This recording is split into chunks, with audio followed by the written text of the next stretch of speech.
Hello, everybody, and welcome to Reef Rushdown. I am Cater, and I am joined here by Crystal. Hi, that's me. So we are shortly going to be heading into our first round of Reef Rushdown, which is going to be Hourgalss versus 8-Ball. And so we have as our first map, I believe, Splat Zones on the Reef. We have this this dual zone map on the Reef for our first game. Do you have any opinions on Splat Zones on the Reef? It's a fairly decent map. You have to have control of that bridge there in the middle. You have to have the turf to the side of it. Yeah, definitely. With this sort of dual layered aspect almost of the reef. You have to have control of the bridge, but you also have to have control of under the bridge, because under the bridge is where objective is with the two zones. But on top of the bridge, if the other team has it, they can just position maybe an Explo or some other long range weapon and just paint the zones in the blink of an eye. So you've got to divert your resources between those two, definitely. Yeah, for sure. Any hopes on weapons or any sort of comp that you want to see? Probably maybe an exposure on that bridge there, and maybe like a junior painting zone covering up and. Yeah, definitely. An Explo is quite nice to see on zones. I have been trying to pick it up myself, and the paint on it is super nice for an anchor, although the mobility is there's something to be desired there, but that's why you see swim speed. So we are heading into our first match of Reef Rushdown. And oh, there's the junior that you wanted on the side of 8 Ball. We also see a Dynamo on the side of Hourgalss, the K Dynamo with the Booyah Bomb. So I do want to see how that Triple booyah plays there. out. Is that triple Booyah? You're right! With the K Pro and the Aerospray PG. So that should be quite interesting for taking control of zone. I do like that. We have rather early on here, 8 Ball does take an early cap with Hourgalss going 2 down, but again, this is Splat Zones. Things can change in the blink of an eye, so no lead is really conclusive here. But Hourgalss 2 down again, and it looks like 8 Ball is. We have the junior just running around here painting, does get taken out by the K Pro, so down already to the high 60s. But 2 down now on the side of Popping 8 Ball. here Oh yes, that double to Booyah cap is the going to zone. come in to cap that zone. They're pushing forward here, placing blue in a position. Yeah, and They here's do that. manage to get a pick or two here. Yes, here's that control of the bridge that you were talking about. We have this Cabro stationed up here on this pillar, using their range and their bombs to an advantage, not letting anyone get on the bridge. They are slightly forced to back off due to the threat of the charger, but they're just getting right back in position. The Soda is going to come out and threaten them, but they have teammates to back them up. And now we see Someone trying to popping remember. armor here. Yes, 8 Ball does pop the armor to break out. Ooh, he does manage to get that dynamo with a bucket there. Yeah, that's a nice pick. Great for 8 Ball. Oh, they've popped Inkjet here. Yes, now we have 60 to 36, so only about 30 points, give or take a few in between. Anything can still happen, and 8 Ball has come through their penalty already, so taking down 253, but we see those Booyah bombs come out. Triple Booyah, just relentless from the side of Hourgalss. But the splash on the side of 8 Ball does get a pick, does get taken out, so both teams are 1 down, but it does look like Hourgalss is coming back to those zones and taking a fast back here again.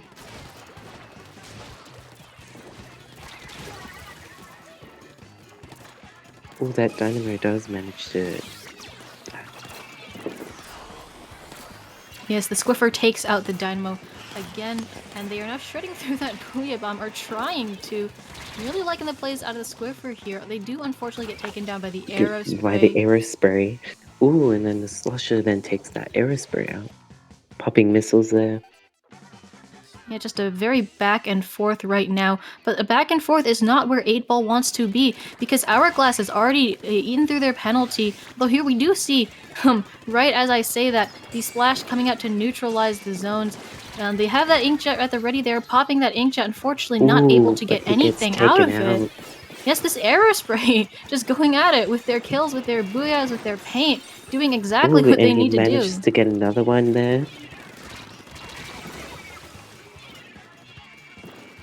And he finally does get taken out there by the splash.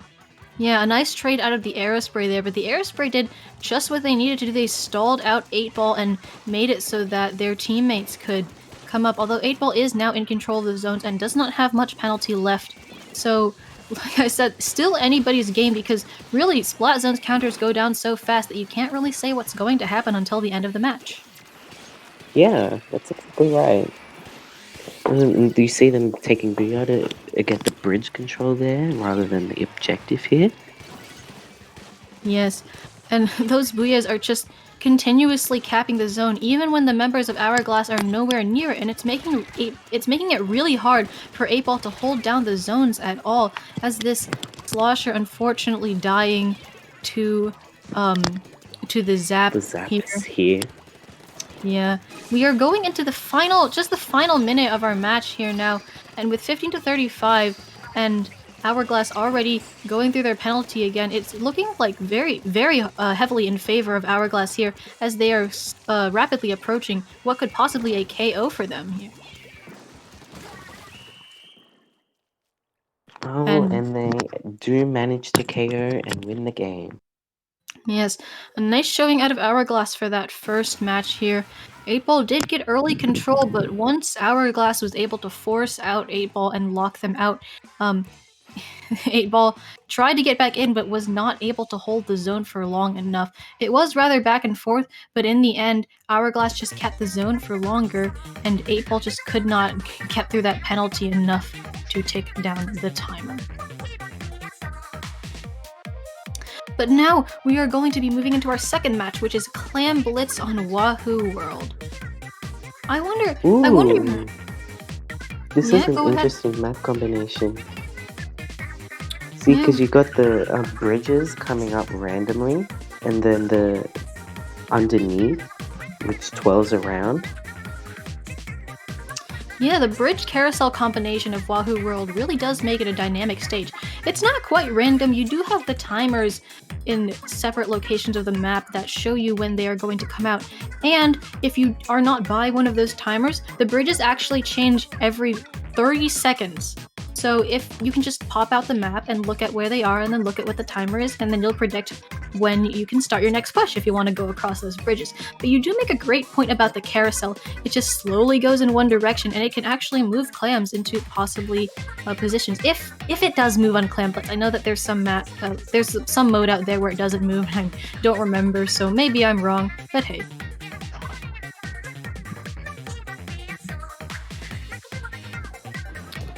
I do wonder if we're going to see any extreme comp changes. I did like what we saw out of both teams for Splat Zones, actually. That Dynamo it doesn't have to, but it can play a similar role to the Explosher on Splat Zones, standing up there on that bridge and flinging ink down onto the zone. But this isn't Splat Zones, this is Clam Blitz. And Dynamo is rather slow moving, so if it can't keep up with Clam Blitz pushes, that's not great. We'll have to see what both teams bring out for this next match here. Do you have any other thoughts on Wahoo Clams?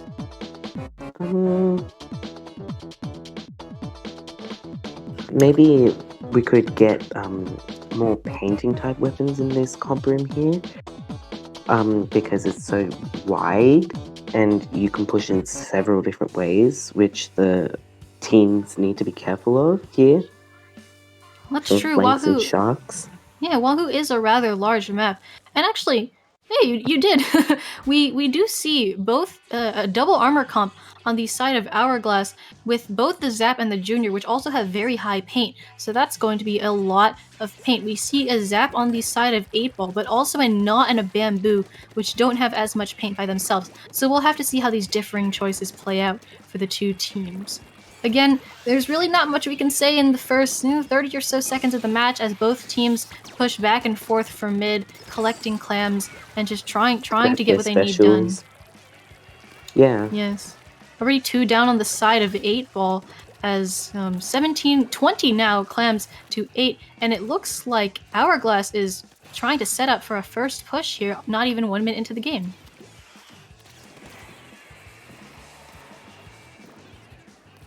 And that is exactly what they're going to do. They have 29, almost 30 clams to 8-Ball's 9 right now. They do have a power clam, but the power clam Junior carrying that does get taken out.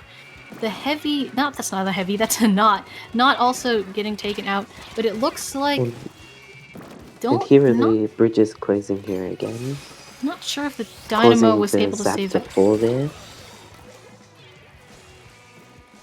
Yeah, Zap does get taken out by the Bamboo, unfortunately. The Bamboo has a clam of their own, so with one down on the side of Hourgalss, 8-Ball is looking to set up for their own push here. Bamboo takes out the Squiffer as well. Very nice pick, and they now have missiles at the ready.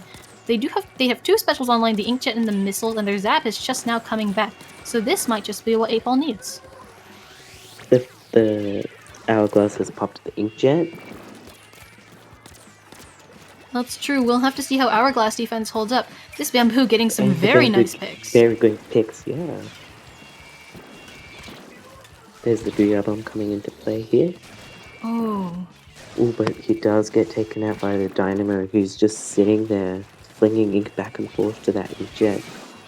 Yeah, same strength as the Dynamo. I doubted that choice a little bit, but it's really working out for them there.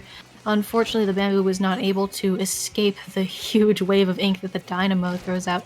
They have another power of their own, but with the firm defense that Hourgalss is putting up, it looks like they're not going to be able to get in anytime soon. Dynamo here has got another Booyah to the ready. Just sitting back here, defending, not letting anyone pass through.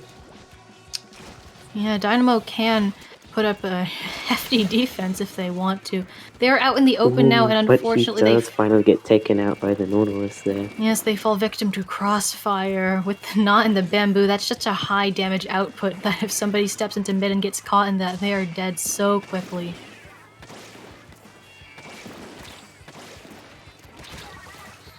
Inkjet coming out here from the knot, unfortunately not able to find any picks as the Dynamo, with that huge, inescapable wave of ink, takes them down. The Dynamo is really going at it this game, and neither team has scored yet. We are far into the second half of the match with about 1 minute and 40 seconds remaining, but it looks like 8-Ball does have their own power climb. Both teams have a power climb, actually, and they are both trying to make it in. Get to the other side, yeah. Yeah, why did the chicken cross the road to get to the other side? Why did the bamboozler cross the Wahoo World Bridge? I'm taking this way too far. But the Bamboo getting a nice pick on the Junior. And an Inkjet coming out, and it looks like Hourgalss is going to be the first one to push. Finally score here. Yes, this Bamboo A minute left of the game, and Hourgalss finally scores here. Yeah, the Bamboo forced to go on the defense instead of the offense that they want to go on. Bamboo has been getting quite nice picks throughout this entire game, using their range really to their advantage, taking that Dynamo especially by surprise when they least expected, because the Dynamo is so slow that unfortunately if it can't move, then it's dead. And oh, that clam throw misses! That's very unfortunate for 8-Ball, as they might not be able to get another in. The Nautilus is still alive here, taking off picks. And just wholly defending here, keeping the ground covered.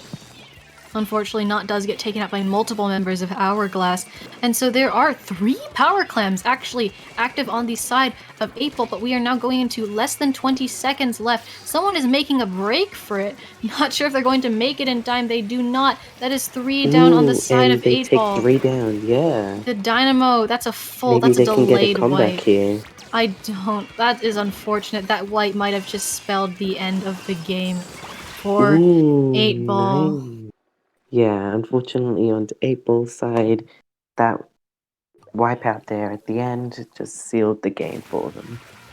Yeah, unfortunately, you can have all the power clams you want, but if you die, you're not going to be able to throw any of those in. Another very good showing by Hourgalss there for the second game of this set.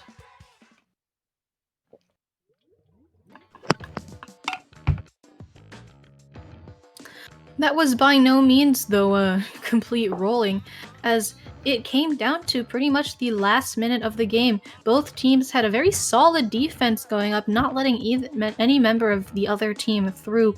So it just came down to that one power clam and then that unfortunate last minute push that just was taken apart pretty much by the members of Hourgalss.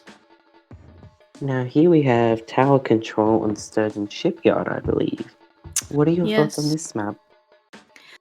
It's a bit of an interesting map mode, because you do have that way that I like to comment whenever Strugeon comes up, that there's the way that mid is Loped, sloshers and rollers have an advantage if they're standing on top of mid and sloshing down. But the thing about tower control is that the tower is actually very fast to move out of mid and get to that first checkpoint. And then you have your slayers pushing up into pit, you have your anchor on the enemy team snipe, and maybe a support or an anchor perhaps riding the tower. And so the thing is, you're not gonna be seeing that much action in mid after those initial pushes. Although, of course, if there is just a cat fight over tower, you could see a lot of action in mid. It just depends on the game. But Sturgeon Shipyard can snowball very quickly. Yeah, definitely. The positioning of Sturgeon Shipyard with your team here is crucial. You need to have someone on tower, people pushing up and giving coverage, your anchor just defending and watching sharks and flanks here. Your positioning is really important here. And Definitely. yeah, you're right, the slope here, yeah, it makes a very big difference. And the underneath, where the sponge is. Yeah, the pit. That's what I like to call that.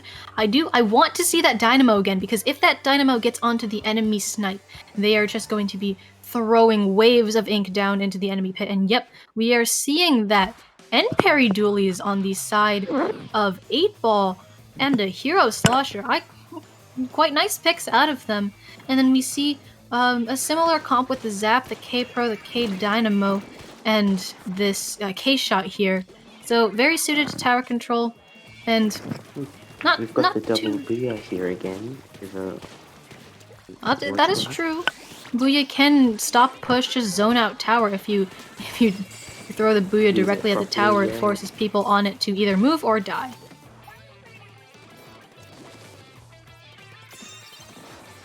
It's a 3v3 here, and the tower is just being contested, and there's chaos all around in the mid pit there, like you were saying. Yes, Hourgalss taking the tower first. And here's what I meant by the tower is very quick to move out of mid. Already you can see it is down to the first checkpoint, which is in the 70s, now the low 60s. And after the tower gets past this, it is just a matter of contesting the enemy pit.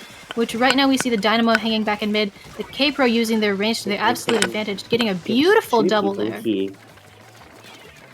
Yep, that's 3 down on the side of 8-Ball, and now you see them just struggling to get back in, throwing subs at the tower, which is a good strategy, but unfortunately that Slosher does go down to the K-Pro, and this is snowballing so quickly they're already through the third checkpoint. This is looking to be a knockout for Hourgalss. Yeah. And that is the game. And that's the game. A very fast knockout and a very fast closing to this first set here. Hourgalss going 3-0 to 8-Ball. But still, that second game, again, this scoreboard not telling the whole story of how that second game came down to one power clan being scored. Yeah. Matter of the last 5 seconds. Yeah, they took the game there. That was very interesting. Yes, and you did mention this, but I liked the multiple Booyah comps coming out of them as well. On Reef zones, it really helped them just keep on. The zone and keep it on. Yeah. Yeah, keep taking that zone, keep snatching it away from the other team.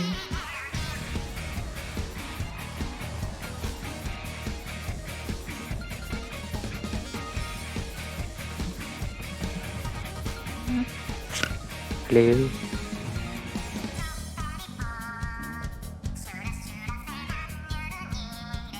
Alright, so after this, we are going to be taking a short break, and we will be back shortly for round 2.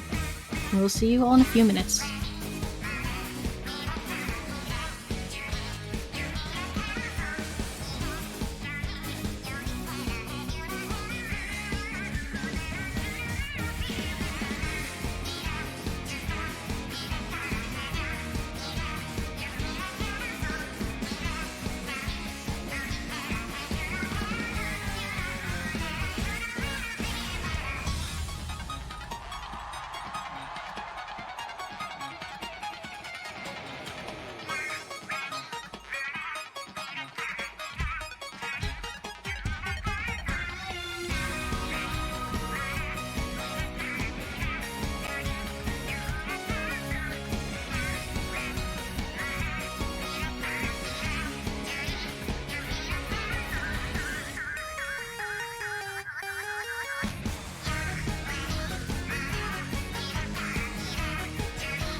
Hello, everybody, and welcome back to Reef Rushdown.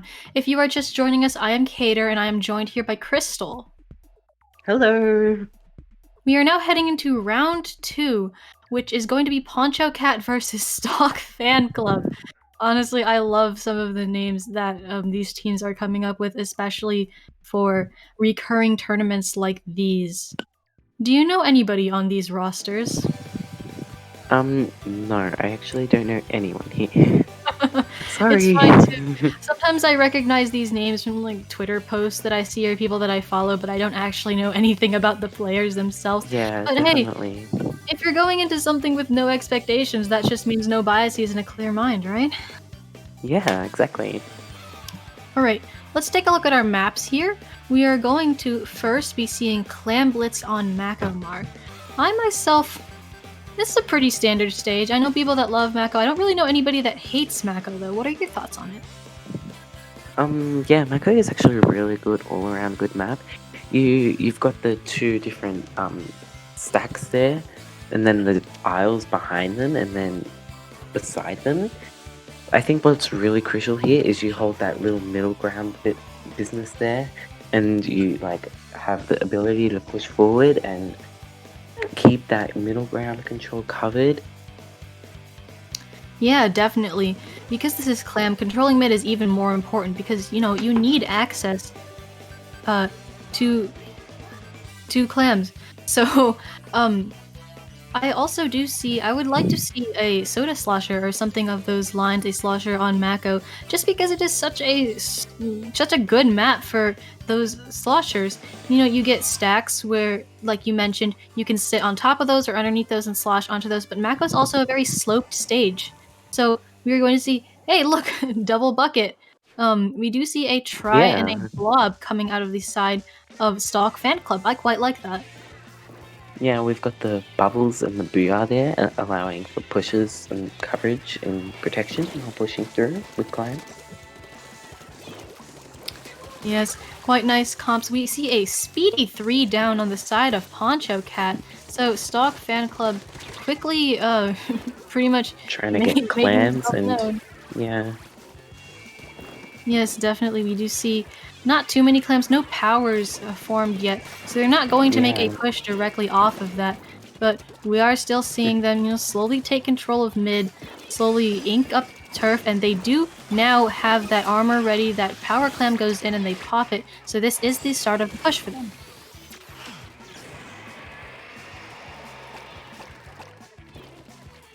And already, That they take the blah blah blah takes a few people there, kills them, just literally just standing there and shooting the bubbles and getting people.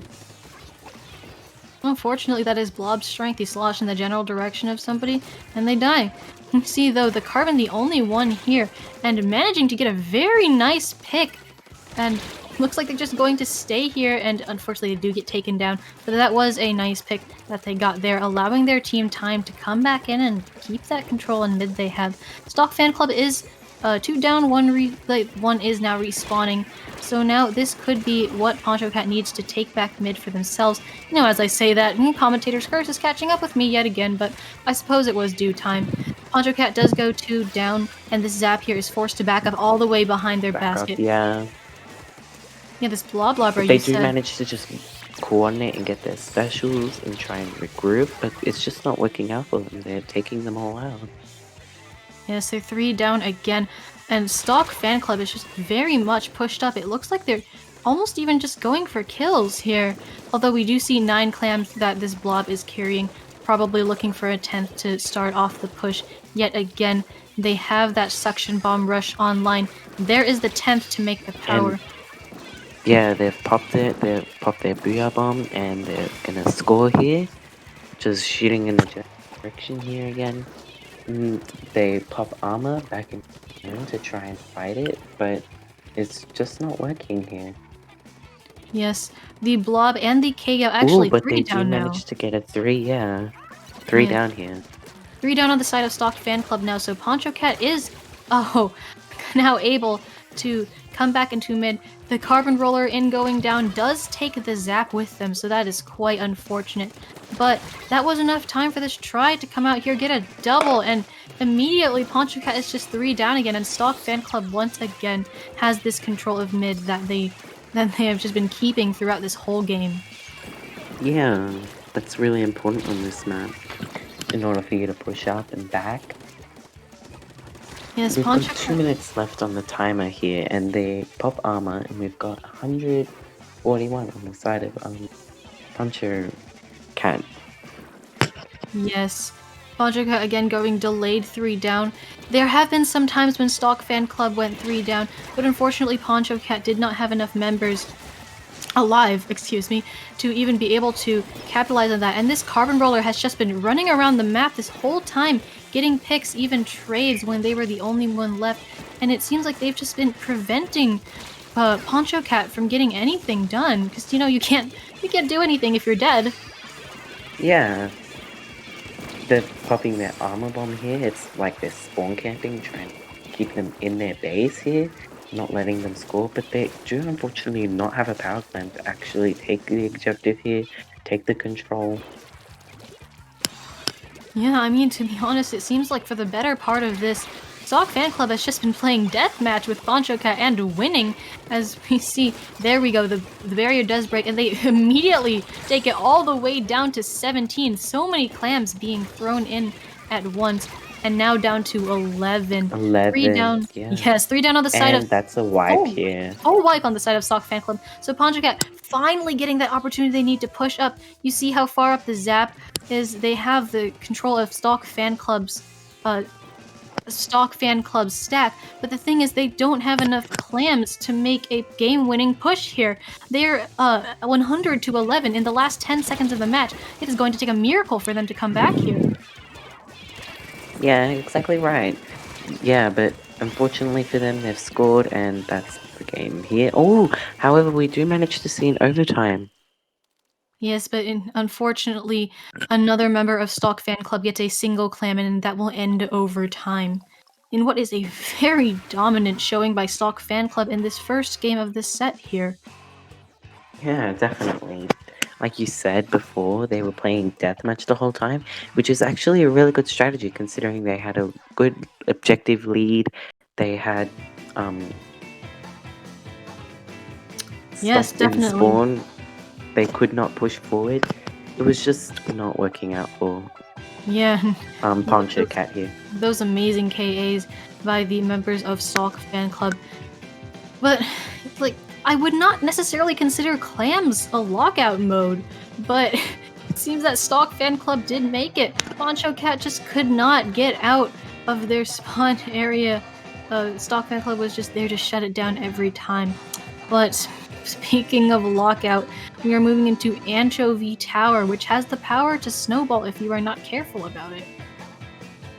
Definitely.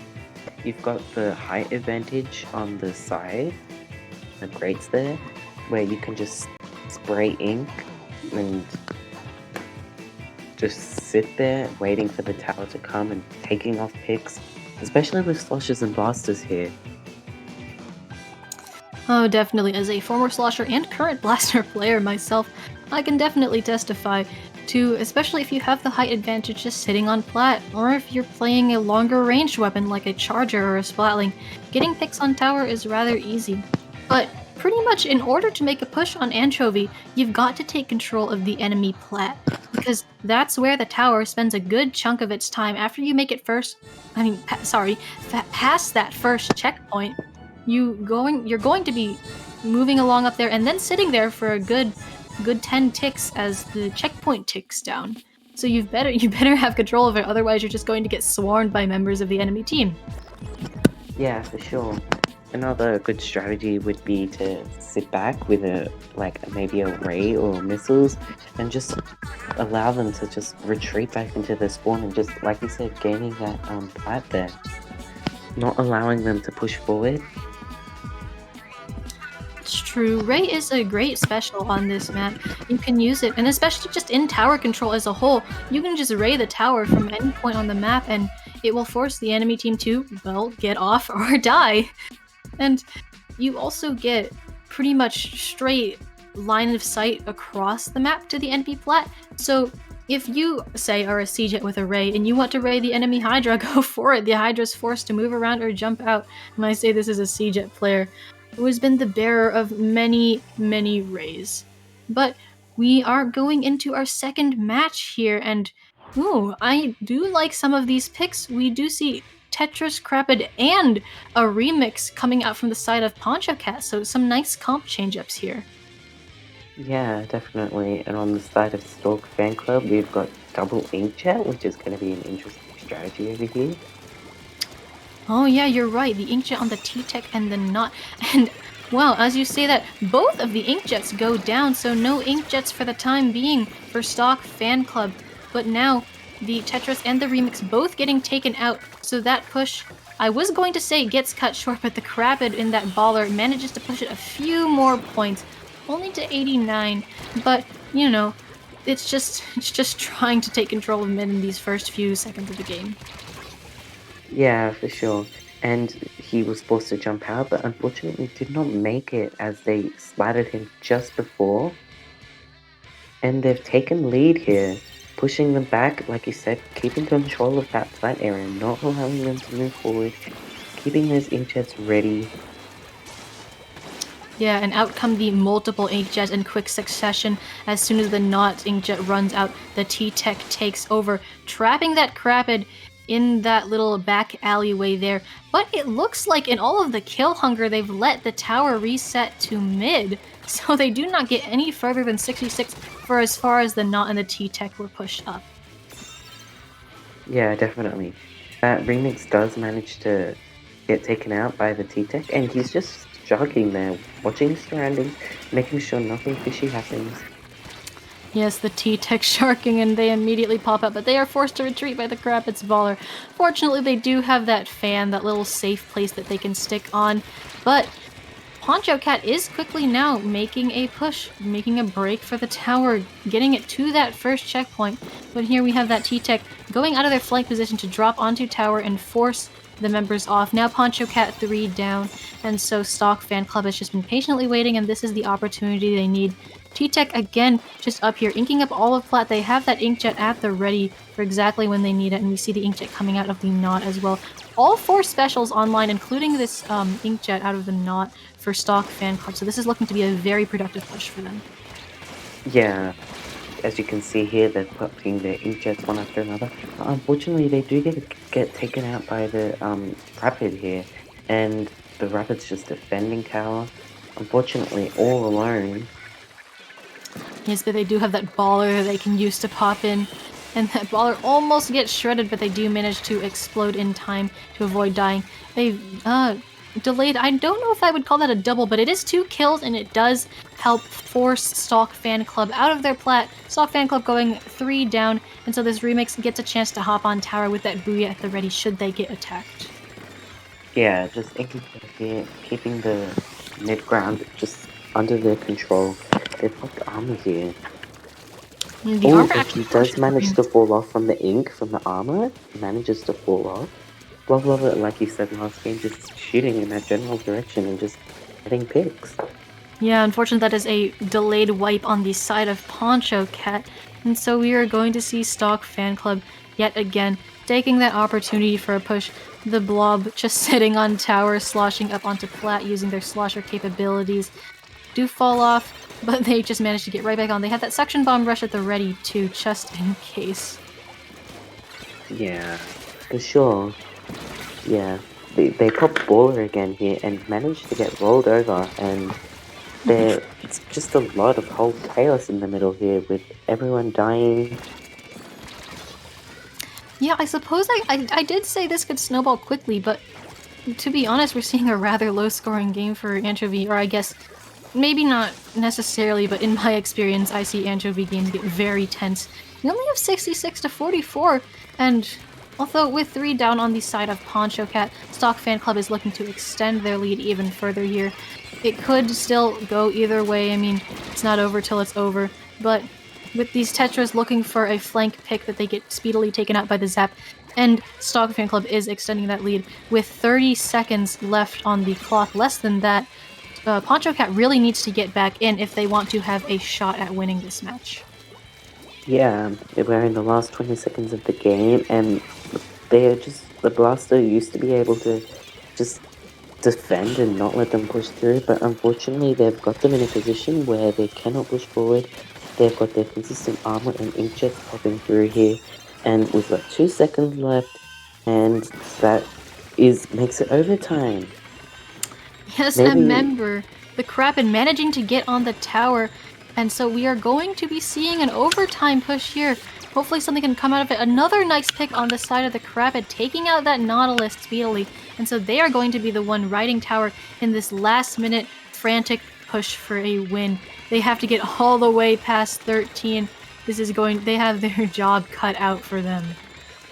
yeah, this is going to be a very intense last portion of the game with their punchover has got them in a position. They've got their booyahs and specials ready. They're just trying to keep that tower under their name so they can get that lead. Oh, but the suction rush Coming out of the Bloblobber pushes them taking off them tower off the tower. here. Bloblobber shooting in that general direction again, but that baller does manage to save him. They get it all the way down. Unfortunately, They get it all the way down.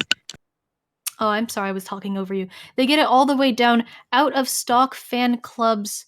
Was it 13? Somewhere in the low teens, all the way to Stalk all the way pushing it to 24. But unfortunately, the combination of all the specials getting thrown at them was not enough.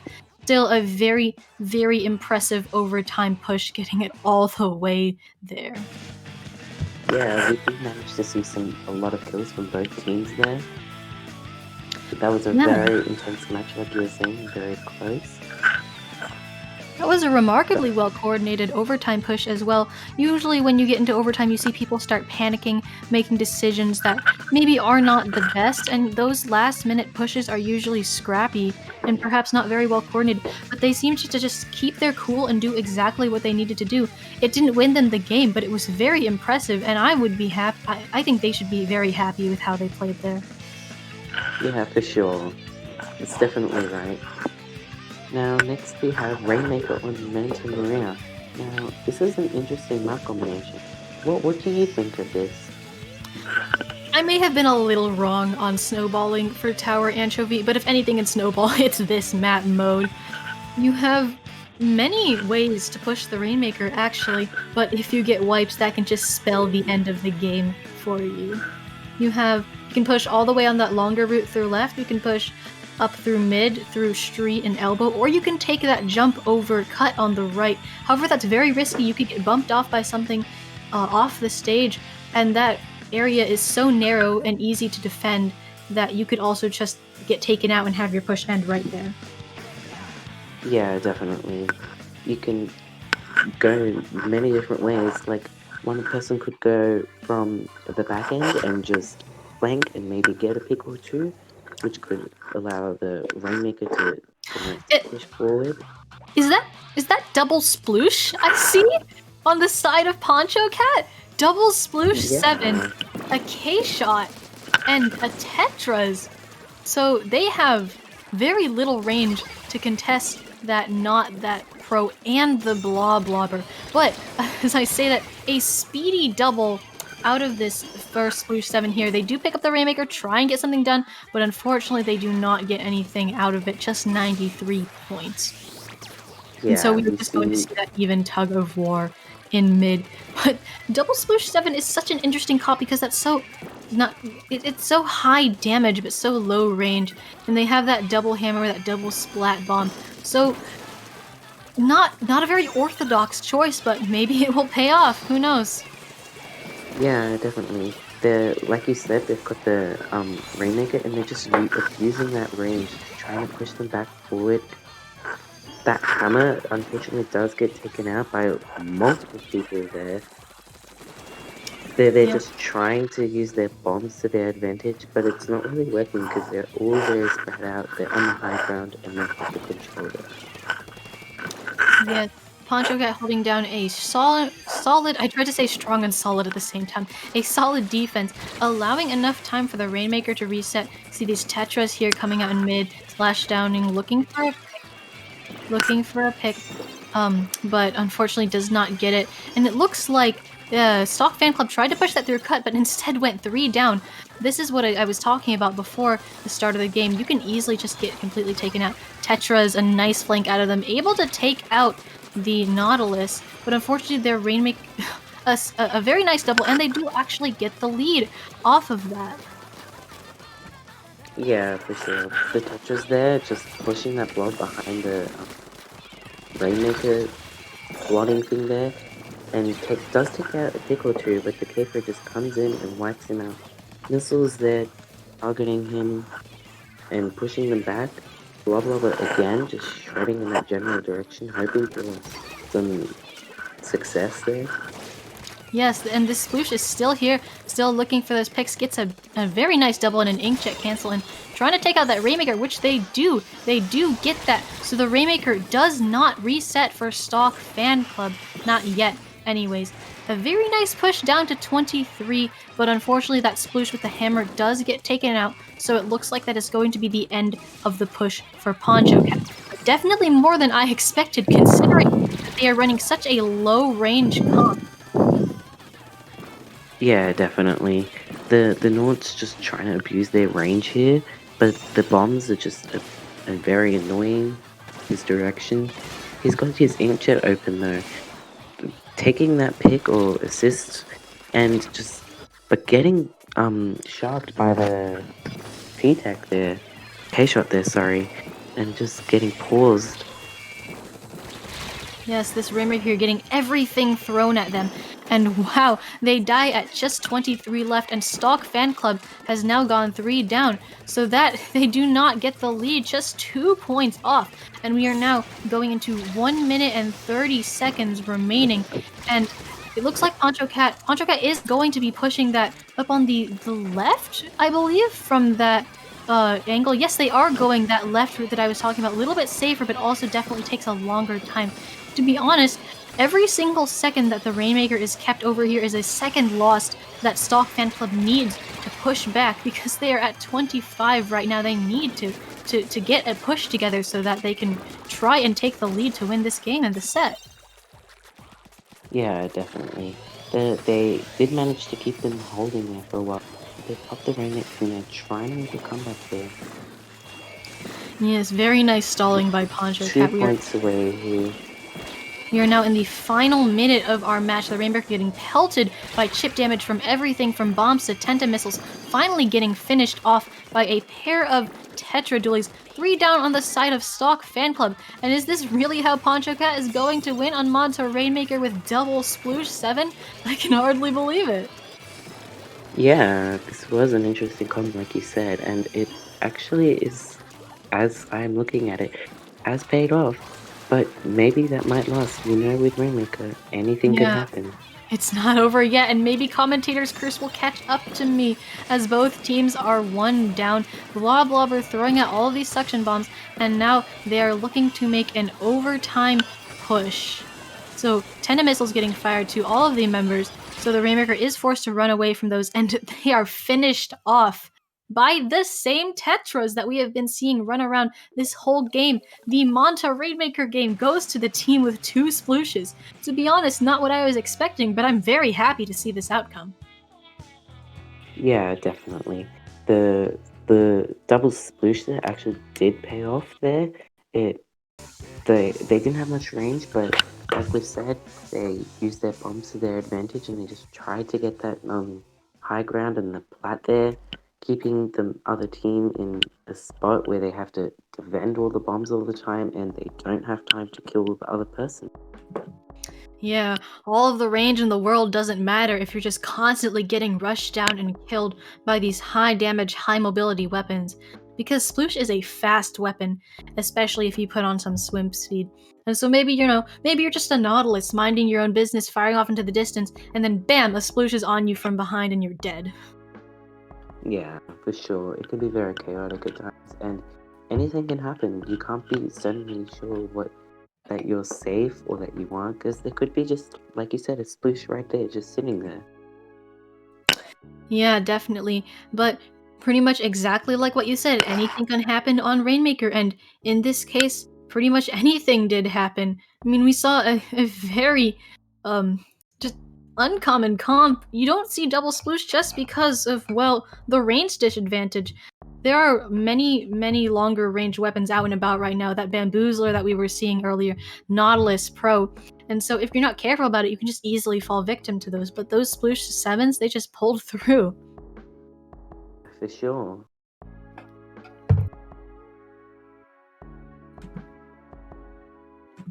All right. All right. So following that very nice wrap up to set 2, we will be taking a short break and we will be back in a few minutes for round 3. Stay tuned, everybody.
Hello, everybody, and welcome back to Reef Rushdown. If you are just joining us now, I am Cater, and I am joined here by Crystal.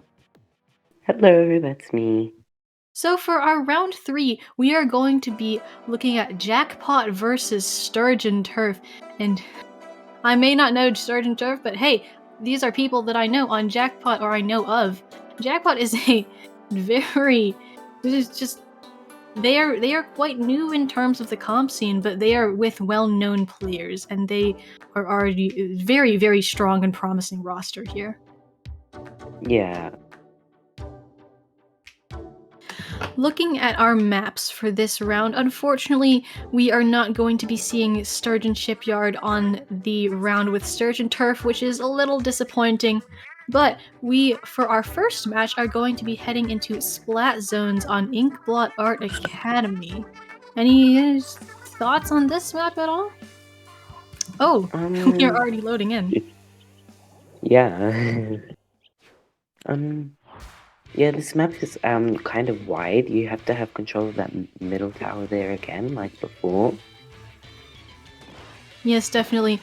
Middle tower, if you have a charger or an explosher sitting up there, that can spell death for the other team as they get so much control over Plat.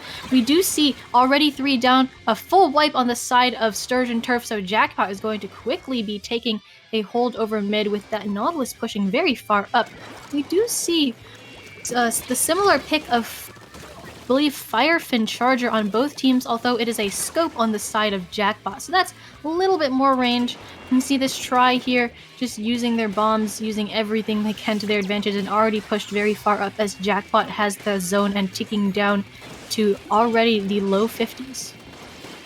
Yeah, for sure.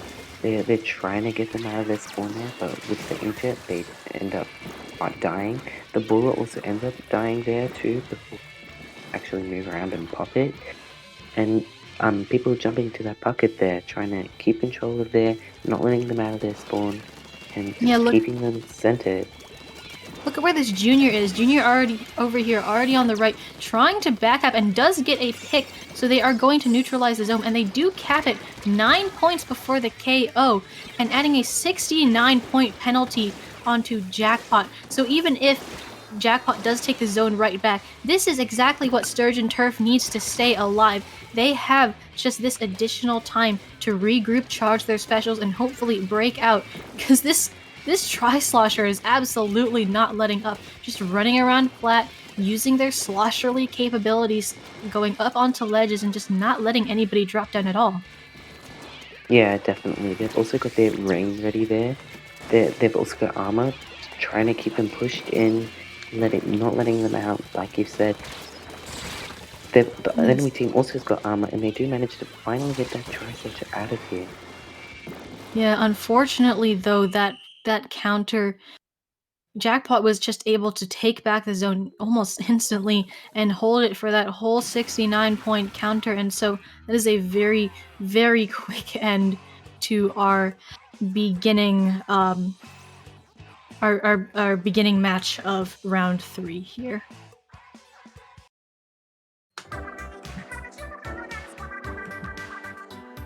It now looks like we are going to be moving into our second match, which will be, I believe, tower control on the Reef. So we did see the Reef earlier in the tournament, the first match of the tournament actually, but that was Splat Zones. This is tower control. Any differing thoughts on this one? Yeah, the playstyle is much different because you're actually moving around, the tower's moving around. You need to position yourself much better. Taking just the tower there is not enough. The bridge right there is just not enough to win the game. You make a great point with the fact that Zones has a static objective. So once you take zone, you're kind of free to go wherever you want, whether you want to stay in zone and wait, you want to charge special, you want to push up into the enemy base. But with tower, you need to be moving and you need to follow that tower and position yourself around it. You're right, positioning is very important. We do still have, though, the objective starting out underneath the bridge, with the tower underneath the bridge instead of on top of it. Whenever I play on this map, I keep thinking that the tower's on top of the bridge for some reason. So you still need to have control of that bridge, though don't discount it, because if the opponent has control of the bridge, they're just going to fire down onto that tower, similar to how the opponent can just fire down onto the zones. We are loading into our second match here, a very similar comp with the same Firefin scope, I do believe. Sturgeon Turf has switched it up a little, though. We see two gals, both a 96 and a K52. I like that choice from them. Yeah, you've got the Ginny on the side there, and the Triceratops just trying to get the armor and pushing immediately, trying to take the bridge and get objective and move on. Triceratops manages to get a double there. A delayed triple there from the Triceratops here. Yes, this same try that I do believe we were seeing last match, just again pushing up, getting those picks that is so needed to keep their team's push alive, and they are still staying alive with so many things on them. People shooting at them, bombs, a charger laser, and they are evading all of it. Meanwhile, Jackpot is already down to 39 as I've been talking, and Sturgeon Turf is 3 down. This is looking to be another fast KO for Jackpot, unfortunately. Yeah, you can see one person on the side there, just away from all the chaos, chilling there. Unfortunately, does come there a little too late, and they do manage to score there. And yes, that is another KO for Jackpot. Jackpot played very nicely there. They were just immediately, as soon as they took tower, they had their Tri-Slosher and their Nautilus go up to put pressure, and really Sturgeon Turf was not able to come back from it. Yeah, for sure. They had, like we said before, positioned themselves where they weren't just relying on bridge to give them the win. They had to push forward and keep them in such a position where they couldn't move forward. They had to move around Carl where the Triceratops was just already there, sharking, not allowing anyone to pass through on the side and just shoot from the left there. Definitely, Jackpot was stationed around all the places that Sturgeon Turf were trying to drop, and so they just completely locked Sturgeon Turf out. But now we are moving into Clam Blitz on New Albacore Hotel, which is a very, very wide map with many ways to get to the clam basket actually, but 2 out of 3 involving walking over gratings, which does leave you vulnerable. Do you have any other thoughts about this map mode? Yeah, range is very OP on this map. It's very important that you have someone who has some sort of range to take back that tower, defend there, and just support without having to put themselves in danger. Yes, definitely. And if you are stuck in a 1v1 or something of the sort on those grates, range is very important because you can't swim up to the person to close the gap. You've got to walk or risk falling into the water. Hey, you do you, go for a swim. But I do not think that is what either of these teams want to do as we load into our third match of the set here.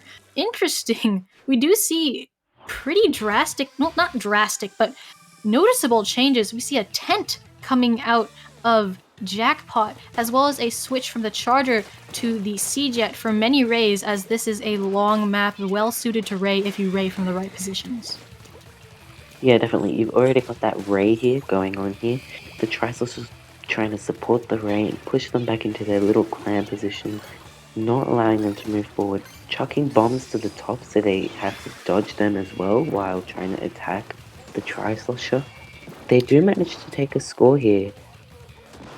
And look at those nice clam tosses from Jackpot. The try there only had 7 clams, I believe, but their teammates actually passed them 3 clams so that they could form a power and throw it in without having to put any additional members of the team in danger. That tent did try and use their shield to cheese in some more clams, but they got taken out. So the push will stop there at 62 with the Jackpot currently 2 down. This Charger here is using their range to their advantage, like you said, shooting over that gap without having to put themselves in too much danger. You are right, range is very, very important on New Albacore, and I'm glad you pointed that out because it looks like both teams are actually taking full advantage of that. Yeah, definitely. However, you see the ray coming in here and causing the Charger to jump out here, having to defend. The bubbles are blown here, allowing for them to just stay protected while throwing the clams in, give them a nice shield and an over cover from the Charger on the top there. Yes, definitely. You've got the the shield, the bubbles can act as a shield, and then you've got the literal shield from the tent here. This tent, using it to just sap the charger's resources. That charger is stuck in spawn because if they drop, that tent is just going to rain ink onto them. And now you see a jump coming out of the Tri-Slosher too to throw in yet another power clam, clam after clam, as Jackpot is now down to 43 and counting, with Sturgeon Turf locked in their spawn and unable to move. Yeah, definitely. You see them pushing forward as they got a few picks there. They're trying to get that middle ground covered, but as you said, it's just so long. It takes a very long period of time to just get that control, keep it. Yes, but we see very nice painting power out of the L3 here. Unfortunately, their surviving baller does get immediately shredded by the Nautilus. Huge damage output out of them, as well as the tent, so they do get taken down. The Nautilus already underneath the basket with a power clam coming out from one of their teammates, and they have an Inkjet online as well, so it looks like they are just easily going to be setting up for another push. Or you can go for picks, that works too. When you're in a comfortable 31 to 100, they can pretty much do anything as long as they don't let their guard down too far. Yeah, definitely. You've got the power clamps and as you said, the bubbles as a shield, and also the actual shield itself, just giving them both an undercover of everything, not allowing them. Oh, and you see a nice knockout there from Jackpot here. Yes, Jackpot Just employing the same thing we saw all set, just locking out Sturgeon Turf, preventing them from moving and taking their time with objective, and eventually just chipping it down all the way to a knockout. yeah, for sure. You see um the the charger there just abusing the range we stated earlier and the ray that the kit has. But unfortunately, it was not enough to conclude the step for Sturgeon Turf. They needed to have a bit more painting power there in the middle on New Abercorn Hotel. But as we said, that is very difficult to do as it is so long and so wide to control and sustain that power. Yes, definitely. New Albacore Hotel is sometimes a map that warrants a little bit of a different weapon changes or comps, as we did see from both teams. But that is a nice, very nice, clean sweep 3-0 for Jackpot. And with that, we are going to be heading into another short break, but Crystal and I will actually not be returning. We are going to be handing the mic to Sky and Siren when we come back. Crystal, where can the lovely viewers find you elsewhere on the internet? On Twitter at Crystal Splatoon. What about you? You can find me at cater_. And with that, I hope you all have a good night. I had a very fun time commentating with you, and stay tuned because we will be back in a few minutes. See you.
Welcome back to Reef Rushdown. I'm Siren. We're going to be getting right back into our pools very, very soon.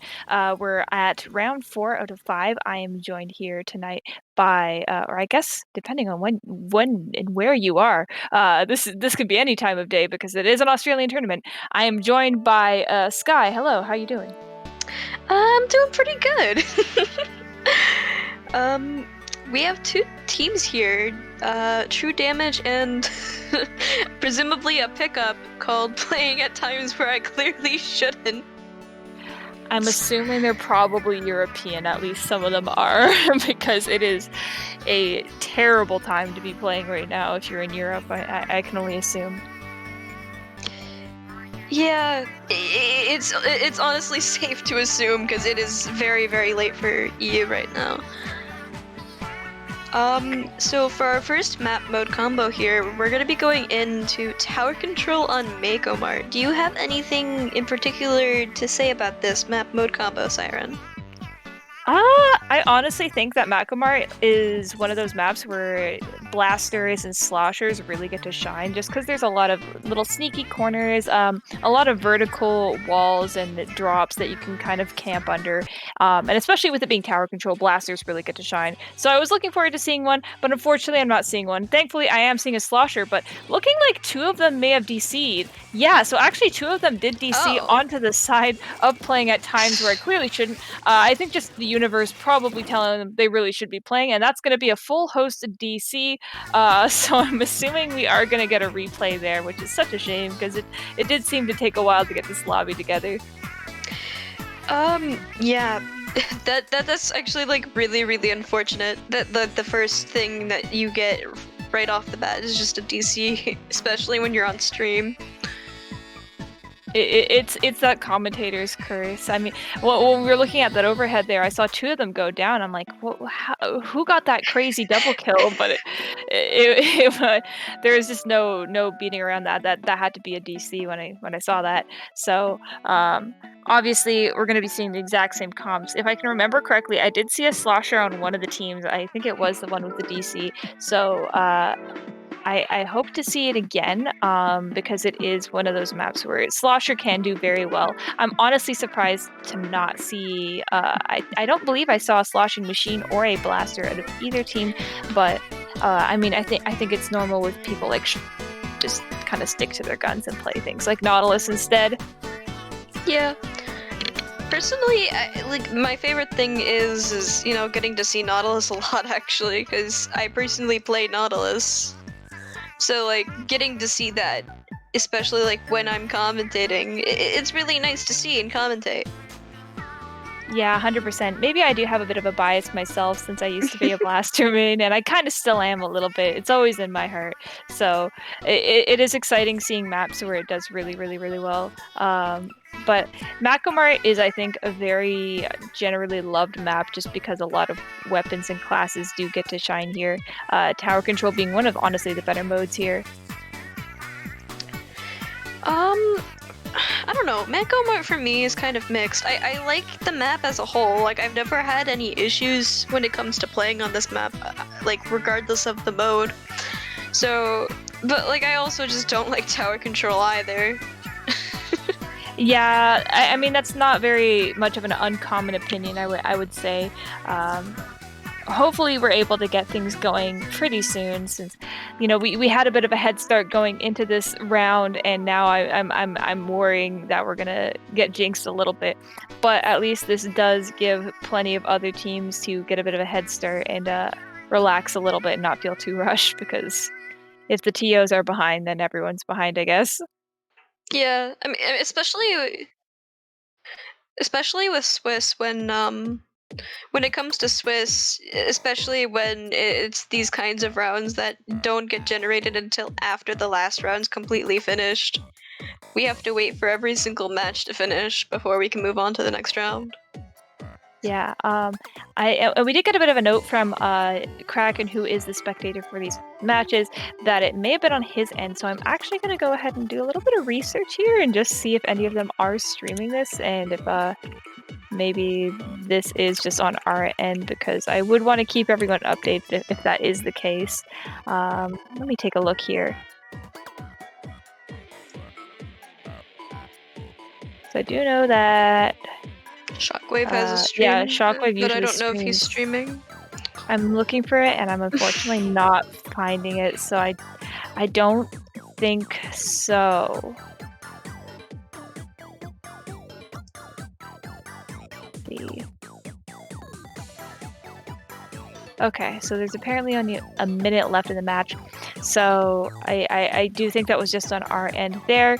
We're just waiting in on, I guess, for that first match to finish before we find out the result. I don't think anyone from that particular lobby is streaming it, but I will take a look and see.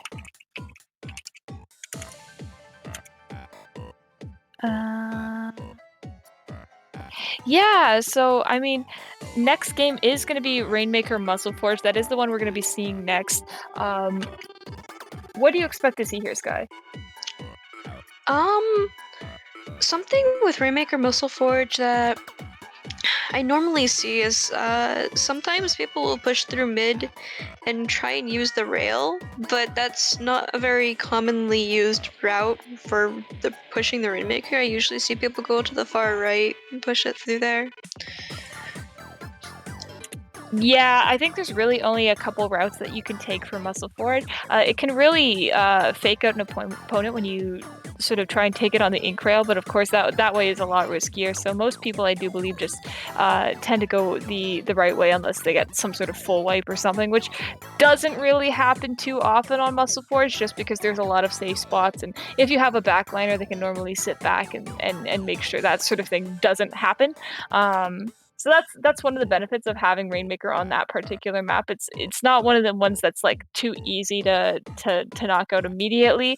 You can get like a lot of points, but it's definitely not one of those maps where, you know, pushing it or having the enemy push it down to 20 is like a death sentence for you. I think there's a lot of coming back on that one. So there is a lot of opportunities for comebacks in that map, and it's one of those maps where I think team play really shines.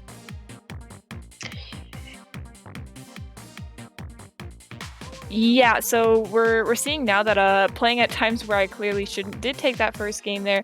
So in order for True Damage to take this set, they are going to have to win both the Rainmaker Muscle Forge game and Splatzone's Humpback Pump Track. Of course, they can get a bit of extra points just by taking either of those games, because it is a play all three, not necessarily a best of three.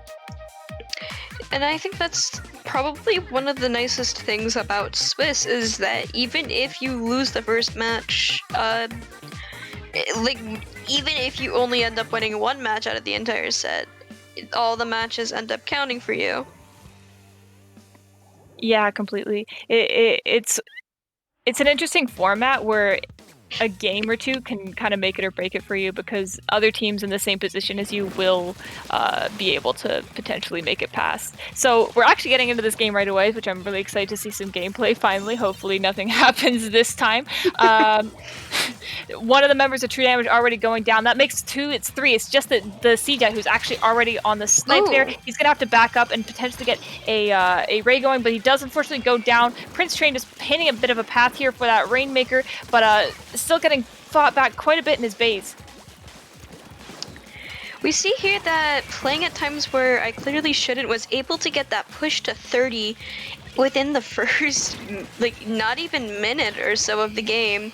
And that's actually a pretty good push, especially for a opening push. Mm-hmm. Yeah, it like I said before, it is one of those maps where getting a few people down will get you around to this amount of points, but it I don't think it's the end at all for them. That being said, I may have just cursed it because there is a full wipe, so they are going to be able to push it again, but I think this isn't going to be the knockout here. I think they're going to have to get a little lucky for that knockout. Yeah, they're only getting a few more points on the scoreboard for now, but unfortunately, if more people going down, Shockwave just housing jumps here on that left side, and it's going to have to fight a bit of a hammer here in his base. Which shouldn't be too hard of a job for Nautilus, of all things, to fight. Oh, Birdie's not moving. That doesn't look too good. Okay, we might be having a little bit of a net issue here. Maybe Birdie was just standing there taking a drip pick or something. I hope that's the case. Regardless, though, Shockwave backing up. He does have a special. Oh, the K-Pro actually did DC. I'm hoping that's not us, and maybe I'm just seeing things, but I do believe that is the case, unfortunately. Okay, so Koi going to be trying to take back mid. It's not looking like a good situation for them at all. Does go down in a trade to Nether there, but this looks like more likely than not that this is going to be the knockout for playing at times. Yeah, there's not really too much you can do with one DC in a Rainmaker game, especially where they already have such a significant lead. Really unfortunate for them, especially because the DC did happen very late into the game and after they had already pushed it well past 30. One of the downsides to Rainmaker, I guess, because I guess in some other modes it wouldn't have been even possible for them to have that amount of points at that time in the game. So unfortunately for them, that is going to be the game. However, they are going to be able to maybe get a point back in the Splat Zones game. What are your thoughts on this one? It's Humpback Pump Track. A lot of people do some funky stuff here. What are your thoughts on this as a Nautilus player? Usually with zones, I would actually play Zap for this. Unless my team would prefer me to play Nautilus, but from both perspectives, a lot of it's just gonna be needing really heavily paintable comps here for both teams. And hopefully no DCs from either side. Yeah, I agree with you 100% on that. Obviously, I don't want to see any more DCs, but what we usually see from Humpback Pump Track zones typically is sometimes we see arrow sprays, you can see juniors, anything like that where it can put out a ridiculous amount of paint. Sometimes just having the zone and keeping it capped can be more sort of aggressive force and pressure onto the enemy team than just pushing into their base, because doing that sometimes makes you very vulnerable. But that top mid map where zone is, opposed to a lot of other zones maps, it's kind of above in the air, so it does give you a bit of height advantage over the other team. So for them to come back in, they have to come in through the sides and those upper little bumps from their base. So when you have those areas of the map controlled, it can be very, very, very hard to come back in, and it gives you kind of lockdown situations. So I'm looking to see what kind of comps both teams come up with here and how they're going to combat those sort of lockdown situations that can happen on this specific map mode. Yeah, there's definitely a lot of different things you can come out with here on this map. You can either focus on trying to get frags and taking people down to just get the zone when they're not up and able to take care of it, or you can just be extremely painty and continuously paint the entire map and make it a nightmare for the opposing team to try and get back in. Yeah, that's one of those things as well that makes backline plays really, really, really strong here as well, just because they have that sort of opportunity to poke at that top mid without really having to come in through the pits, and they don't really necessarily need all that paint on their feet to get back in if they have somebody, you know, who can hold back and still get picks from there. So that does create a lot of openings. Getting into this now, we're going to see what people are going. And kind of as expected a little bit, we do see an arrow spray coming out of playing at times where I clearly shouldn't, which quite excites me. I'm hoping to see a lot of Booyah Bombs this game. And we are seeing kind of a bit of a painty comp. We do have an Explosher on that side as well. So things that do control the verticality of the map, which is really good for them. Birdie taking this 1v1 here on that Octobrush on the right here. They're taking very early zone control. We see here that Birdie is able to take out that Octobrush, but ends up going down to the Jet here. We see that the Jet's actually doing a really good job of painting up the zone, and they don't even have their missiles yet, but True Damage here is able to take the control and also end up taking the lead. Maybe not by that much, but just enough for the time being. Yeah, I do think it's worth noting as well that this is the vanilla Jet, which we don't see too much, but I do like it for its utility. Atomic here is actually doing a great job for their teammates, just painting up the center of the map, and they were holding the zone for quite a while actually, even when they had a couple players down, which was great for them. Unfortunately though, that probably doesn't look like it's going to do them too well right now, since they are going down quite a bit. That isn't going to be a very good trade for them, though, because now Goi does have their, I believe they just used their bomb rush onto the zone, so that is going to be a recap for them. And with two of them, their best painters going down on the enemy team, that is probably going to be a bit of a zone hold here. Here we see that Goi's gonna go down to the Explo from playing at times where I clearly shouldn't, with Shockwave here getting some pretty good hits and helping to cap the zone here. Yeah, and at this point in the game, I feel like with the comp that they have, they kind of just need to sit back and camp as much as possible. A Shockwave, unfortunately, not quite getting out of the way in time for those missiles, and as I say that, that's going to be another double DC for true damage, which is just very unfortunate. It's so sad to see it going down like this. We're getting another host DC. This lobby, I think, is just very cursed, but I think if those DCs were actually legitimate, if it wasn't just spectator cam glitching out there, that probably is going to be the game as well for playing at times where I clearly shouldn't. Yeah, honestly, I'd have to agree with you on that. It definitely seems like the lobby was pretty cursed for us here. Yeah, we really only got one full game in, I think, and even then there was a DC in that game. So it sucks to see it happen, but sometimes you just can't help it when you have such a varied region tournament. You can't really help the fact that, you know, sometimes it's just going to be like that. Yeah, and it's honestly quite unfortunate, but at the end of the day, what can you really do? Exactly. On the positive side, I can look at the round 4 Swiss stage here and see that True Damage versus playing at times where it clearly shouldn't was actually the last match that needed to finish. So once that game is reported, which I'm assuming is gonna be a 3-0, then we should be able to move on to round 5 pretty quick, actually. And your assumption there, Siren, is correct. It is a 3-0 in the favor of playing at times where I clearly shouldn't. Yeah, just overall pretty unfortunate for True Damage. I do wish we would have been able to see them play as well, because when I did see them playing, I was excited by what I saw, and I wanted to see how they were doing because it didn't look like they were playing too uniform. And those are always the most fun sets to watch, is when you see something you don't really expect. So I wish at some point in the future we're able to see them. But for the time being, I think we can safely move on to round 5 pretty soon now that all of the rounds are done. Of course, that isn't my decision, but I'll let the TOs in the room take care of that, I guess. On that note, as we wait for round 5 to start, we will take a short break. Until then, we will see you then.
Okay, welcome back. We're here to round 5, which I hope is going to be a lot less cursed. It's still me and it's still Sky. If you're just tuning in now, hello there. How are you doing now?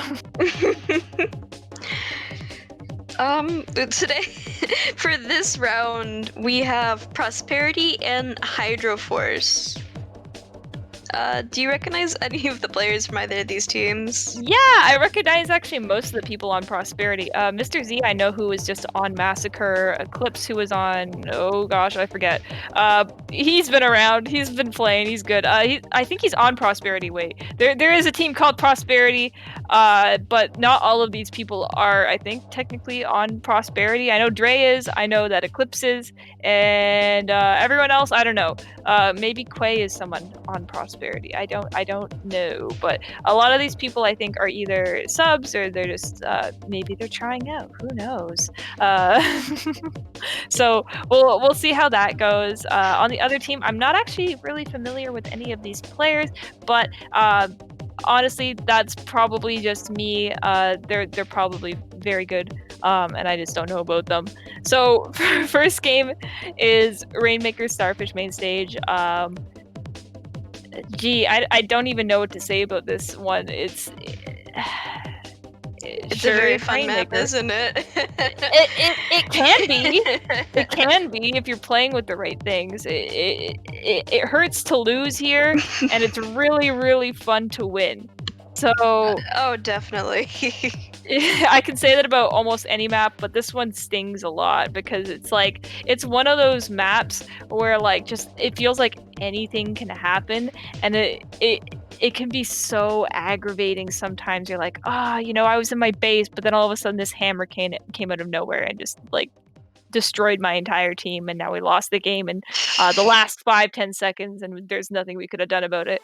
So it is one of those, but that can be said about a lot of Rainmaker. But this one in particular, I feel like has had a lot of sort of a lot of Splatoon history has happened here before, I think. I personally really enjoy this map a lot, especially on this mode. Because I feel like it can be a very, very easy, 45-second game if the teams play their cards right. Speaking of cards, I couldn't even actually tell which team got the pop there. I do think Prosperity did get it. They did pop an armor very quick, and that is going to be a full wipe, albeit a bit of a delayed one. That roller is going to be coming back as soon as possible, but he is going to have to pick a bit of a 1v4 here in order to stop this Rainmaker. Getting it all the way to 10, which is not too shabby, but that's also something that isn't going to necessarily be the end of the game, of course. It's Rainmaker after all. Yeah, that 10-point lead on the side of Prosperity, though, is going to definitely hurt Hydroforce here. Yeah, it's a tough one. There's a lot more pressure on them than if that wasn't there, of course. Now they're going to have it in their heads that, we basically almost have to knock it out to win the game here. Unfortunately, as I'm saying this, all but the T-Tech does go down, and I'm assuming he might go down soon as well if they're able to find where he jumped back from that jet. That roller kind of popping the splashdown on that Rainmaker down. 2 members of Prosperity going down in the process, and they're just going to be trying to pick this fight with the sloshing machine here on the right.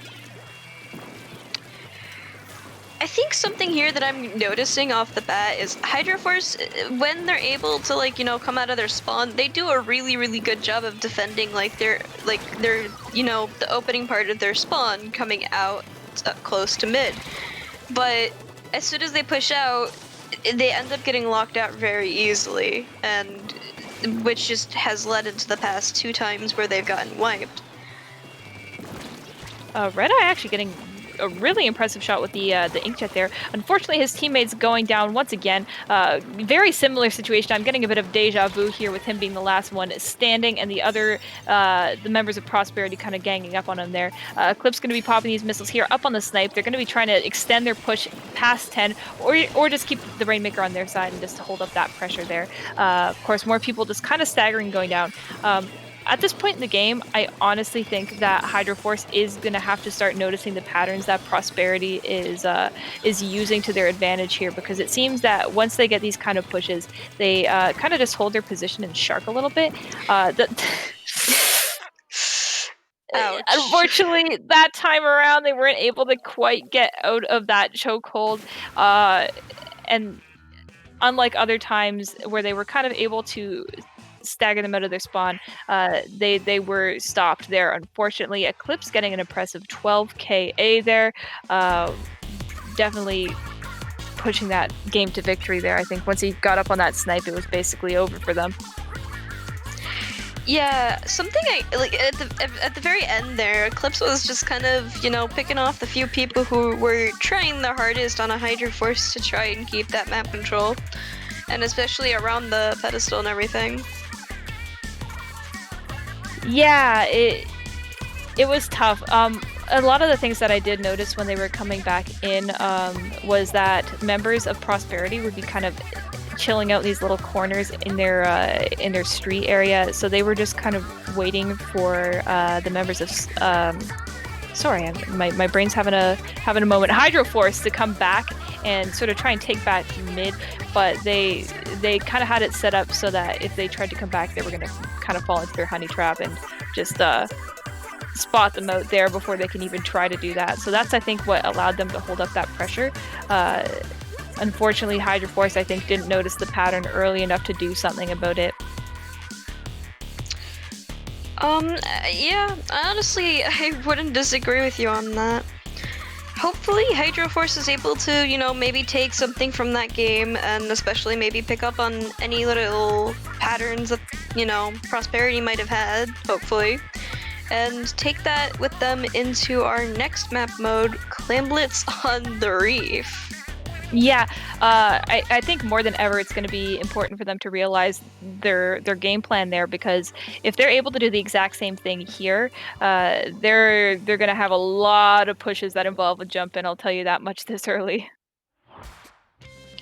On the side of Hydro Force here, we have Clapples, T-Tech, Zap, and a Splat Roller, and Prosperity pulling out a Zap, CDS, a Nozzle Nose, and a Firefin Scoped Charger. And Hydro Force getting that early armor right off the bat here. Something with this map that I find being the most important as a player is having control of the bridge, which is a vital key point, in my honest opinion, and very helpful when making pushes in any mode, honestly. Yeah, I honestly think that the pick from Z was a very smart one here. It does allow them to take control of bridge. He has all that range, and with that bomb rush, you can basically cover the entire map just from that one focal point. And with having those splash walls, you can't really get challenged by just about anything on the side of Hydro Force. Of course, I had to say that as Hexelia comes by and gets a bit of a flank on to Z.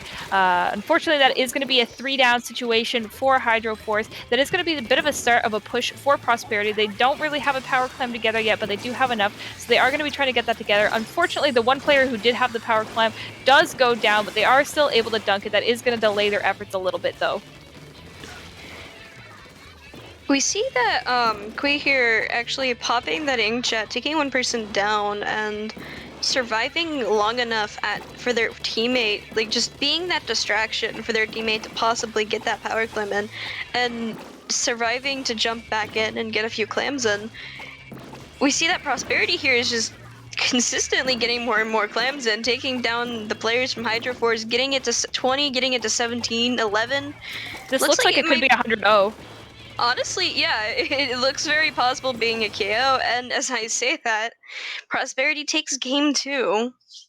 Yeah, so it does look like they are going to be taking this set overall. Of course, as we've said sort of earlier in the tournament, in the cursed set, the Hydro Force does have a chance to at least get some points in Swiss that will help further their placement. If they are able to do so here, they still have that chance to take that third game here. So I am grateful for the play all 3 format, because if it weren't for that, we would just be sitting here going, okay, what's next? We're just going to sit here. So I'm really excited that we at least get to see a third game, and we get to see more from the players on Hydro Force.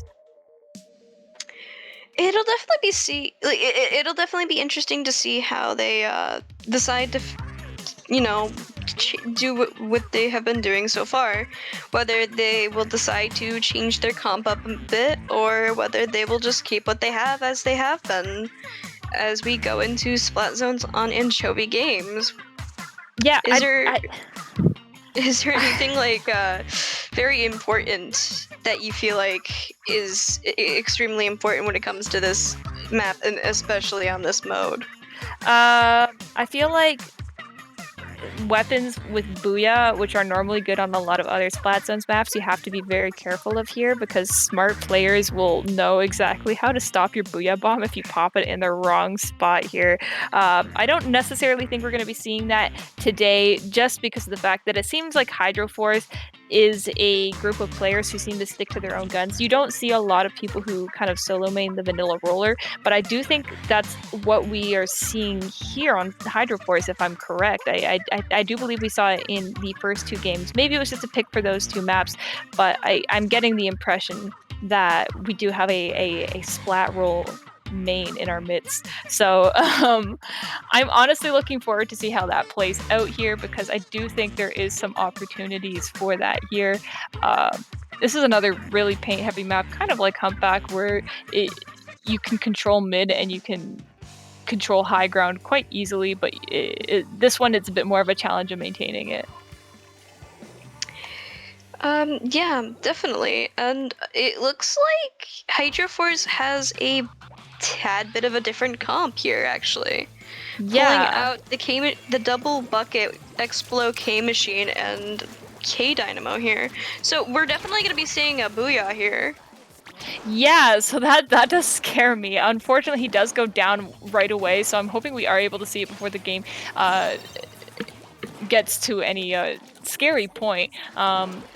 To see exactly what I'm talking about here. Z unfortunately missing that jump into their plat. We're going to be moving our perspective over to Koi here on that nozzle nose, who is just sort of taking over their street. They seem to be doing a very good job of just camping their base. Koi going to be popping around this corner here to take out, I am so sorry, Name? I'm trying to read that name. I am so sorry. So looks like they're just kind of expending all their specials into their base. It's a 3-3 situation with both N-Zaps down on either side, but unfortunately that's not going to work in the advantage of Hydroforce at all, and they're really going to have to go in and get the right picks right now. They need to move Eclipse out of their base, and they need to get to zone, at least for the neutral here. It doesn't look like the Hydroforce is gonna have a really good time of trying to get out of the base, especially with only a few seconds left. By the time they finally do get out, they just didn't have enough time to try and paint that zone. We even saw that the Booyah would have actually probably either neutralized or capped that at the end too. I think it was just a little too late for them to come back. I would have loved to see the neutral game and them coming back in, but unfortunately it just ended up not being the case there. Really good effort out of Hydroforce. You could see that they did have like a synchronized push in the works at the end there. I think it took them a little bit too long to come out with that. I think they just unfortunately got picked off one too many times maybe in their area of the map. Which is just really unfortunate. As soon as they all got wiped that first time, Prosperity just, did their job of completely locking them into their base, especially just locking any way possible for them to get out. And in the end, it was unfortunate, but Prosperity ended up taking the clean 3-0. Yeah, honestly, really, really good work out of Prosperity here. I think we're going to go on a break for a bit in a second just because there is quite a few other sets that do need to be finished up in round 5, so it would be sitting here for a while. But I do want to take a look at the current standings that we have because Stalk Fan Club has actually already finished their round 5 set. They took 3-0 over Madfish Fan Club, so they are currently the number 1 ranked team, but of course that can change very easily. Oh yes, definitely. Currently with Stalk Fan Club first, Madfish Fan Club in second, and Arctic Moon in third. Seemingly a pretty strong top 3 so far in the standings. Yeah, of course, as these sets finish up, I do think some of that is going to move around, especially I think 100% Sunshine. It is impressive, though, to see Stalk Fan Club and Madfish Fan Club. Those were two of the teams that basically hadn't taken a loss yet. So for Stalk Fan Club to take a 3-0 over Madfish shows that they do have basically a very good trajectory for this tournament. I think they could do very good in Top Cut, which I think they're basically guaranteed at this point. I don't think they've actually taken a loss yet. No, they haven't. Okay, yeah. So no, they they've not. a very clean 5-0 in Swiss. So that's definitely they're going to Top Cut for sure.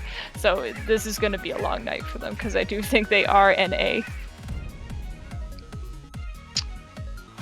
Oh boy, that'll definitely be very interesting. I think before we do take our break, there are a few things that we do need to talk about. First off, I'd like to talk about how IPL has staff applications currently open. We're always looking for additions to our production and commentary teams. And if you're interested in helping out in any of the areas that we actually have open on the forum, whether it be staffing a tournament or even production-wise, then feel free to go and fill that form out. And if you're interested in more than one, don't forget to fill out the form more than once. We also would like to say check out Testing Grounds on March 13th at 12 p.m. ADT.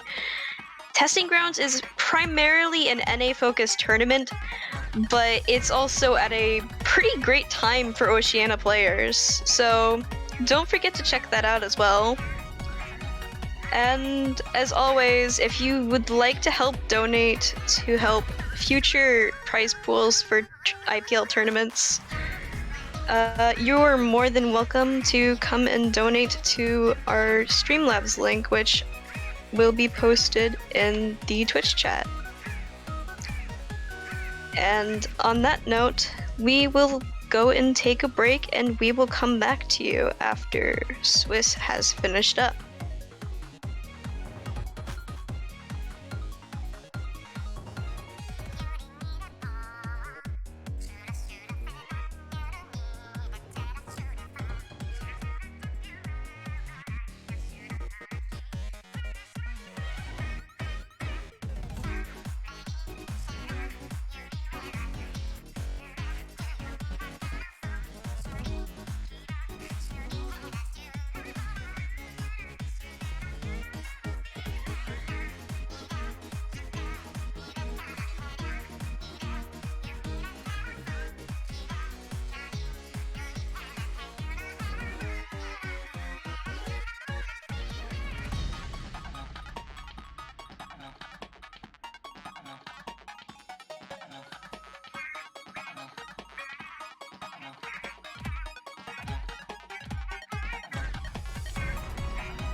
This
quase não estica para os daqueles.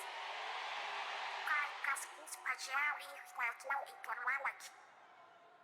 Não é eu, pela de quem espacial, se não vai ter controle. Já não tem um filho de cavalo, vai calma. Kalau lihat gue, nanti si filmnya podcast dulu. Sekarang belum.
Welcome back to Reef Rushdown. We're finally getting into our top cut matches, which is going to be the top 8 teams from the earlier Switch match.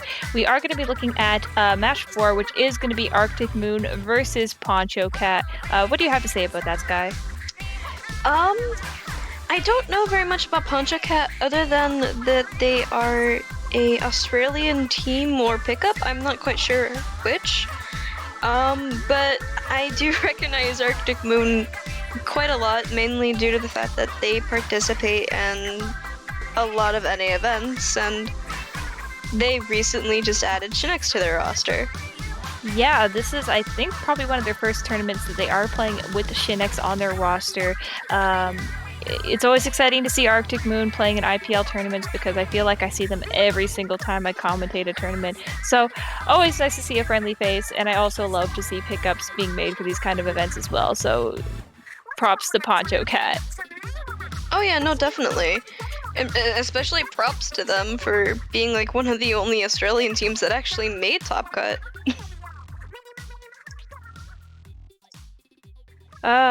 Yeah, I'm not actually sure what we're going to be starting with in this set. I do believe, let me check what it is here. It is a best of 5 this time, single elimination, of course. It looks like we haven't updated anything from our, there we go.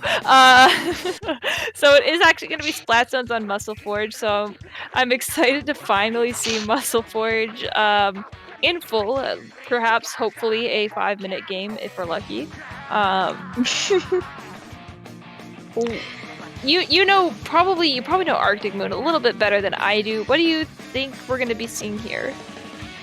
I'm gonna be quite honest, I haven't quite seen them play since a lot of the roster changes with a lot of the people that have left, because it's just been a while, but I do know that Shinx, last time I seen him play back on Ascension, he played Junior, so I feel like in some form we could possibly expect him to pick a Junior for zones.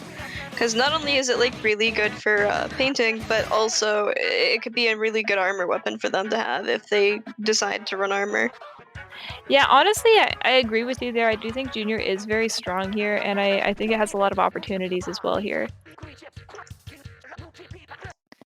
So actually getting right into it, we are going to be seeing what they are deciding to go here. Okay, so we are seeing the Junior out of Shinx. You were right.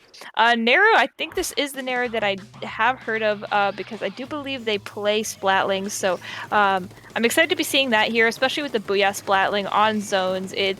It's going to be a kind of a bit of a clutch special in my opinion here, just using it to cap zone when you need it. Unfortunately, what it doesn't have over the Charger is that one-hit kill from across the map. Dark getting that great pick on that heavy, which is going to open up the game for them here and give them a bit of an opportunity to take control of mid. Right off the bat, Dark taking that one-hit kill off of Nehru with the remix. Very good for Dark, and also being able to continuously hold that zone and actually just wiped Poncho Cat. Yeah, speaking of which, Poncho Cat does seem to actually have a DC. It seems their Splash-O-Matic unfortunately did DC. I don't know if that's actually going to be a replay though, because this is within the first minute and no one has actually touched 50 points. So this could be a replay. I don't know if they're going to... Yeah, it looks like they are stopping playing. They are probably just going to opt into doing the replay here. I feel like in any situation, if you are aware that you can possibly have a replay with all 4 of your teammates instead of having 3 of them, I can't see why you wouldn't try and go for that. Oh yeah, for sure.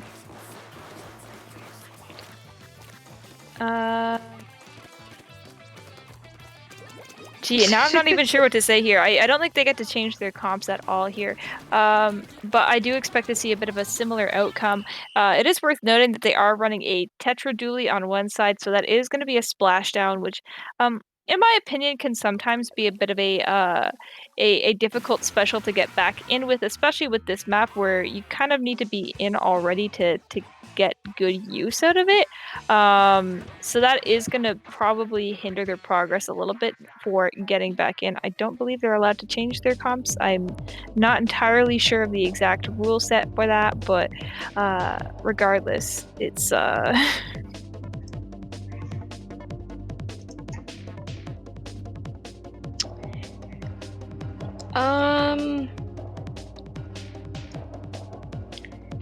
No, from most tournament rules that I've seen, and overall as a whole, unless they sub out the player, usually, that, you know, which it makes sense because it's not like the player that you sub in can always play the same exact weapon and gear set, so... Yeah, it's hard to say here. So I guess that does make sense. But I think they're not going to be subbing unless that one player in particular did lose complete connection. We can only hope that they'll be able to just come back and be as strong as they were at the very start of the match, because they actually, both of those teams started off that match pretty strong from both sides, with especially Arctic Moon in the end getting that really nice cap that got them the lead, but right prior to that DC. But Poncho Cat was actually, you know, faring pretty well there. Yeah, it looks like either team could have taken that game. Of course, we are going to be seeing the actual outcome coming out of that later on. So we are getting back into it, thankfully, pretty quickly. Looking like nothing is changing for Arctic Moon. As for the other team, yeah, it looks to be the exact same comps. So, you know, as cursed as things have been so far, I am crossing my fingers and hoping that it doesn't get too bad from here on in. A very similar opening to the last game, where Dark does get that early pick onto the Tetras this time, so they are losing a little bit of aggressive pressure here. Riv moving up onto the right here and still deciding to pick that fight, which is actually kind of working out for them. They get 2 down onto the side of Arctic Moon, and that's going to open it up the game for them. They are going to be taking this zone back for sure here, and moving up. Poncho Cat here is doing a really good job of cleaning up every side that they need to. Riv here just taking people out again and again. Just, you know, that's honestly something I really love about Zap is you wouldn't expect it to really be able to kill so well, but if you can play it well enough, you can kill pretty well with it actually, and not only, it's also just overall a really good painting weapon too. Yeah, it's basically a very versatile weapon that can kind of do whatever it wants, which is great for them here, especially when you have weapons like Tetras can be a bit of a hit or miss, so having something that ends up that can pick up the pace if need be is great. Bit of a fight for zone right now. Arctic Moon holding a bit of a narrow lead right now, but that looks like it might change with the multiple specials coming out onto the zone. Yeah, but it is going to be a recap for Poncho Cat. They don't have much penalty to go through, but with 2 of them going down, it's actually just Shinex versus the Splash here, so a bit of a 1v1, and unfortunately looking like Shinex is going to take that. It's now just going to be a bit of a fight with the Charger here. So Dash, I don't know who this is. Underscore Dash, person playing Splash-O-Matic, who DC'd last time. They're just holding as best as they can on the right side of map here. Unfortunately, with 2 of their teammates going down, that is going to be another recap for Arctic Moon. This just looking like a very narrow, close game so far. Neither team has really done extremely well in locking out the other team. It feels like it's just been this huge back and forth the entire time. Definitely. I can honestly agree with that actually, because they've both gotten the lead and held the zone long enough, and they've also both been able to like wipe the opposing team. And whether that's going to be the hit or miss for either of them is honestly up to how long they can continuously keep going back and forth here for. And speaking of which, we are seeing now a bit of a fourth here. They are recapping with a couple specials going back up into the zone. The Tetras are going to be moving up here back and taking this fight on the 52 and the Charger, but unfortunately looking like their teammates did go down, and that did cause a bit of a 3v1 situation there. So at least they did apply that penalty, which does give them another chance to come back in, which is great because now they're opening with a pick onto Cool Dude as the Nautilus, which is honestly a huge roadblock to get out of the way. So here is going to be where they're going to make it or break the game for them. And taking that Charger with the Bomb Rush out of the way is amazing for them. So they're getting the right picks. They just need to be able to hold the zone at this point in the game. And we see here that Poncho Cat is able to get them pretty much all wiped here and backed off. And, you know, with the splash here painting up, it's honestly extremely important here that they keep all those sides painted. And see here, we see the 52 go down, but not before Shinex here is able to take one of them down, and the Zap here is just holding its ground and helping and be a jump point, taking out the Nautilus and also taking out that jump, perhaps? Maybe? Shinex is actually picking this fight pretty well. Actually does take out Riv, so that is going to be good for them. However, is getting called out, I believe, by Riv, because now 2 players from the side of Poncho Cat come to go and fight Shinex there. They are popping their specials, but they still have a bit of, like, about a minute here to take this back. Unfortunately, with the Tetris going down, that's not going to be very easy. Looking like Arctic Moon is holding their man advantage very well. This is going to be the last chance for Poncho Cat to come back and make a hold on the zone. They have basically one chance left, and they have to hold it really good this time. Here, and we even see Cool Dude right there just pop their inkjet, and right before Arctic Moon is about to get that KO, they're stopped at 5 remaining as the zone gets turned blue for a second by Poncho Cat, only to be neutralized a second later and taken back by Arctic Moon. But it's still a pretty back and forth here. And unfortunately, because the zone was neutral as a whole and nobody exactly had it, it's going to end the game there with game 1 going to Arctic Moon. Yeah, it seemed Poncho Cat was getting the right picks. They just struggled really hard when it came to holding on to the zone. And I think that's sort of where Charger kind of excels a little bit over the Heavy. It just, I feel like the Charger has an easier time getting in and getting kind of sneaky picks onto that Heavy, where you do need a second to sort of set up the Heavy and get it into a spot where it's going to be really, really difficult for them to take out. And I just don't think they ever got that chance for Poncho Cat. Yeah, I mean, I think Poncho Cat had the right idea with running such a painty comp. Their comp, I feel, was not necessarily the issue that they had, but it was mainly just, like, having the hard time with just keeping the map control when all of Arctic Moon would be coming back in for them. Yeah, so next map mode is going to be Clam Blitz on Humpback Pump Track. If I was Poncho Cat here, I would be a little bit scared playing against Cool Dude here, just because I feel like Nautilus is able to exceed on this map mode in particular. Once it holds that height, it does kind of slay like crazy, and I'm not sure if they have something in their arsenal that's going to be able to help deal with that here. Just with that inkjet as well, it's going to be a bit of a struggle bus for them for sure. Definitely. It'll also be interesting to see Shinex on Try, actually. Which I've personally played Try on this map, and it's actually really nice, so...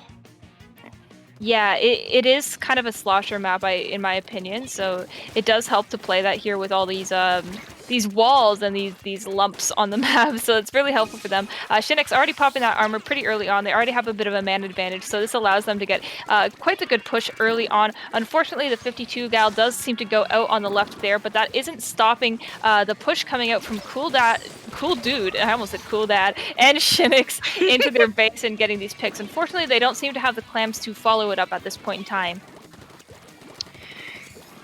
We see that Riv here is going to also pop armor, and it looks like they're going to pressure Cool Dude here on the knot and take him down and pushing in through mid, but quickly being taken out by Twig on the 2, who's gonna pop Booyah and instantly be taken out by Dash here.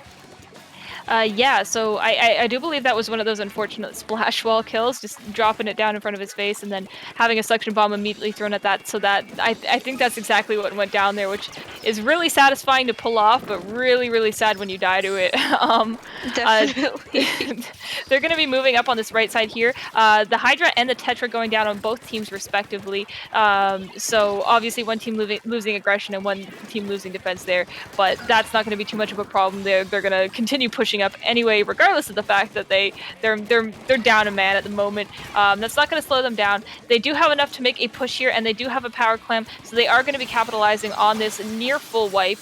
Twig popping that Booyah Bomb into their spawn to try and give him a bit of a clear path to throw in all 6 of those clams, which he does get. So we're already about down to 50 here. This push hasn't been slowing down quite yet, and Shinix is still under the basket, and I kind of curse that. But Twig is actually back in their base. He might be able to house jumps here, but I think maybe the play here might be just to jump out and start again, because this is not where you want to be necessarily, I think. Cool Dude's able to jump in, however, it looks like they're, being pressured a little bit, pushed into the far top right, and they do get taken out by Dash here. Yeah, looking like it was just sort of a bit of a stall tactic there, because now that they have that pity clam, they could have gone immediately for the basket. But with Cool Dude being there, he kind of exists as a threat, because he's behind you, so you have to deal with him in a sense, because it's clam blitz, so you can't just let them sit behind you, regardless of whether or not they have a clam or not. So honestly, a smart play for Cool Dude to kind of sit back there and stay in their base, regardless of whether or not the push was dead.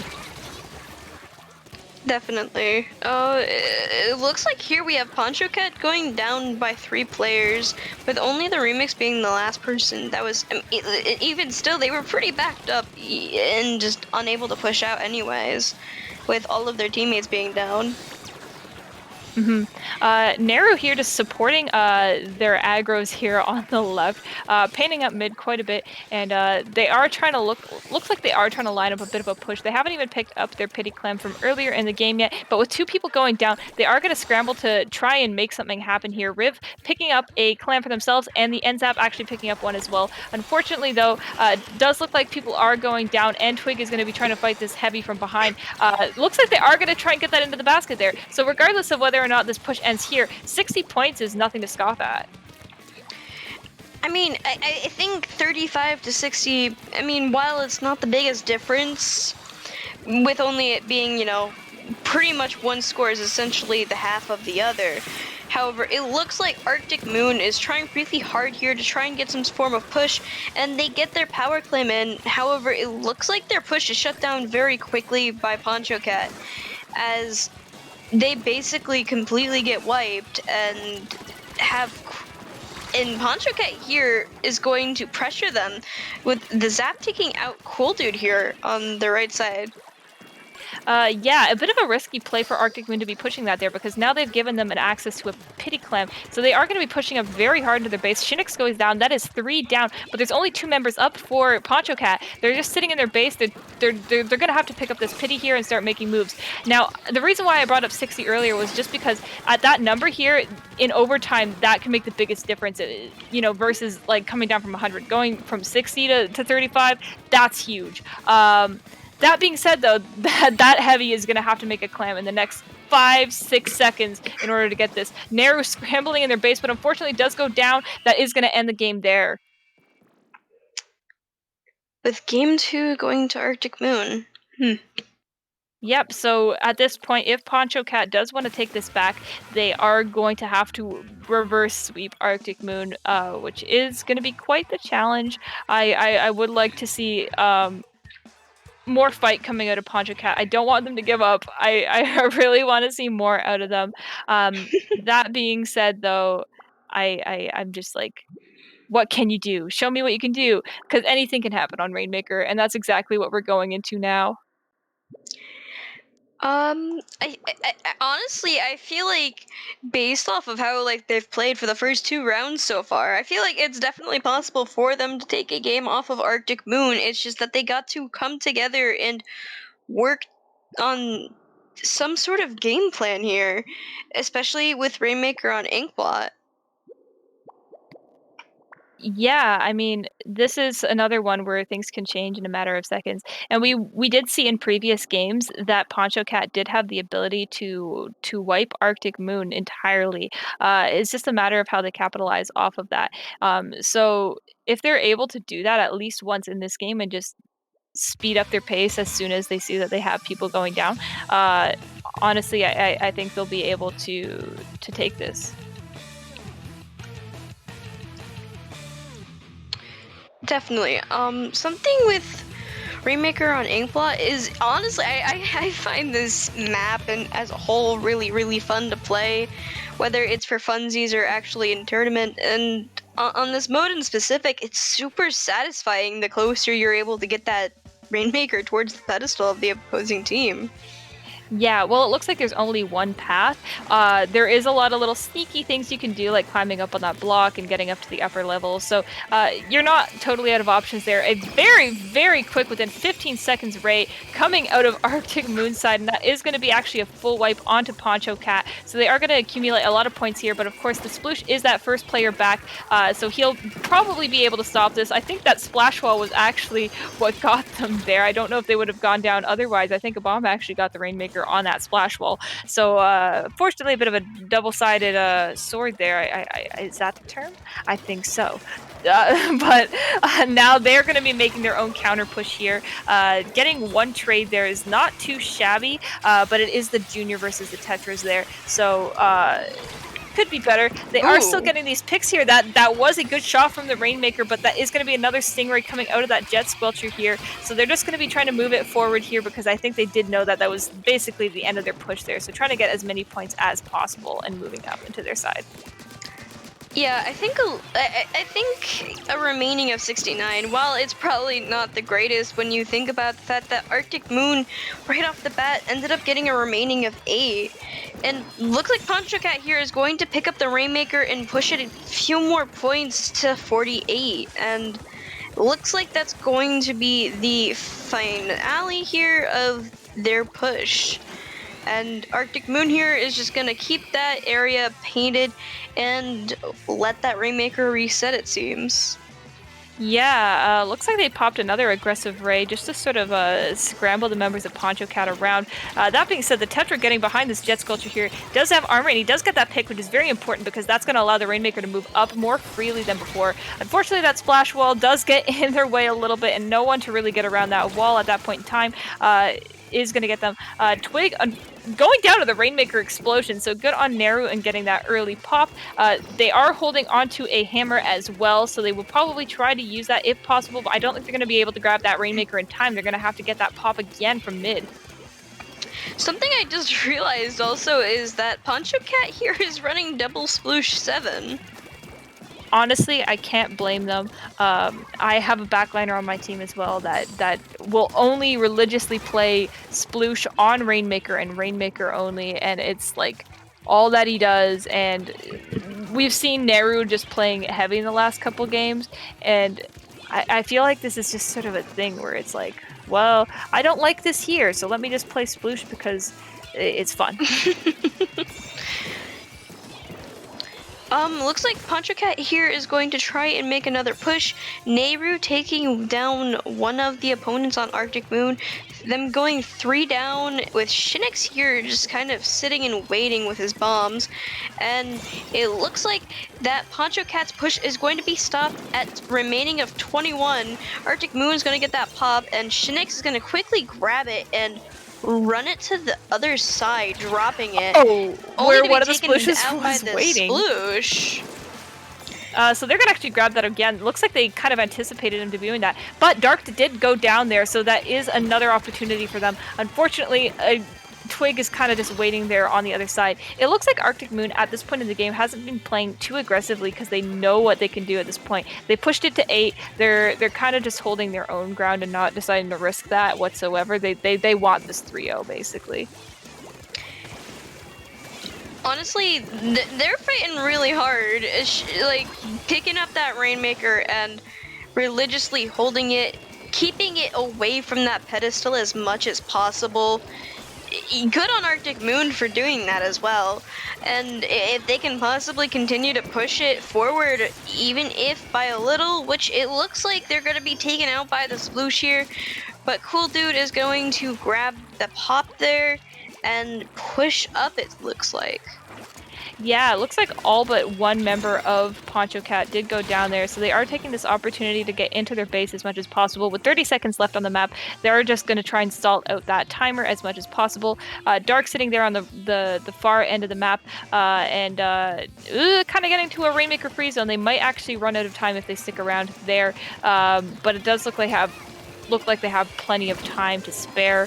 Last time I saw it said 40, but actually does get taken out here. It's a 2-2 situation with just two of the Splooshes alive here, which is not too good for them, especially with the range that they have and the range that they're fighting for those two to be the only ones. That hammer going to get on the shield, but I think actually either the shield or Shinx does take one of them down, and that is going to seal out the set for Arctic Moon in a 3-0. I wouldn't even say that they actually got a clean 3-0 here, because they did have to have a bit of a fight here to even get to where they were. Although the very beginning of that match was very easily decided right off the bat for them.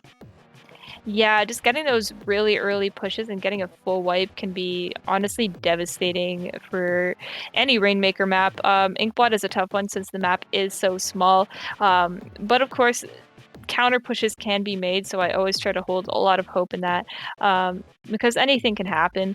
And I had a lot of hope for Poncho Cat since I had seen them wiping in previous modes. I just think that they maybe struggled a little bit getting into that, especially when Arctic Moon played defensively for a very long period of that game, and didn't really want to allow a situation where they ended up getting wiped.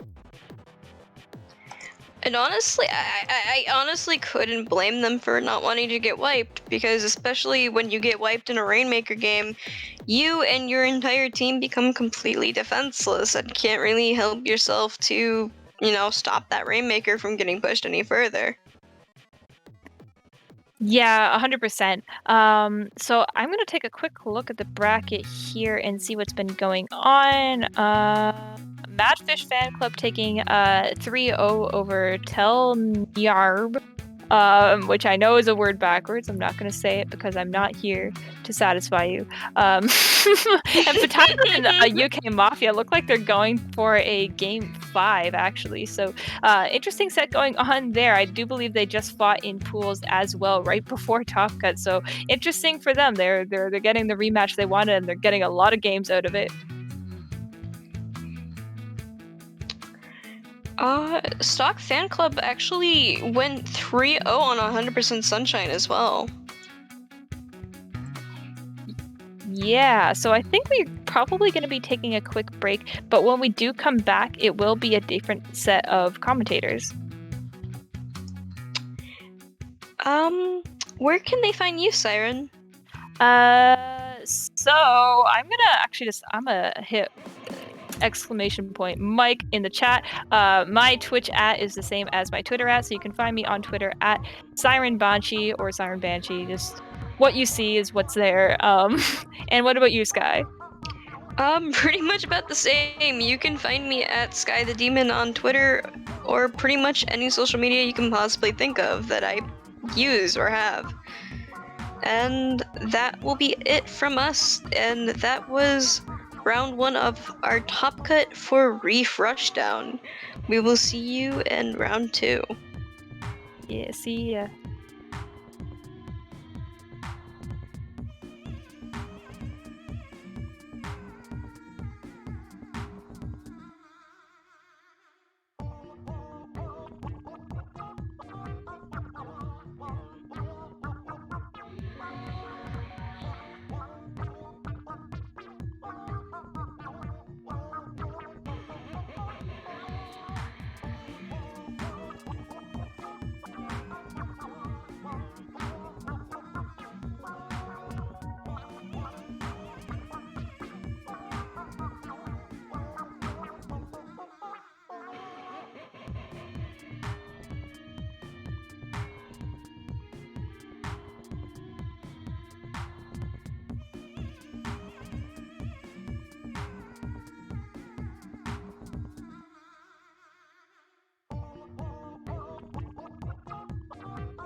Welcome back to Reef Rushdown, the final segment of Reef Rushdown for the day. I am Yeson, and I'm joined with the lovely Meowsopher. How are we doing?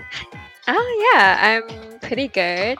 I recently changed my name from Meowsper to Meowny Moony. You can call me Oh yes, Meow. my apologies. It's fine. People always get it mixed up. All right. So Meow, we are here at the semi-finals for the first ever Reef Rushdown.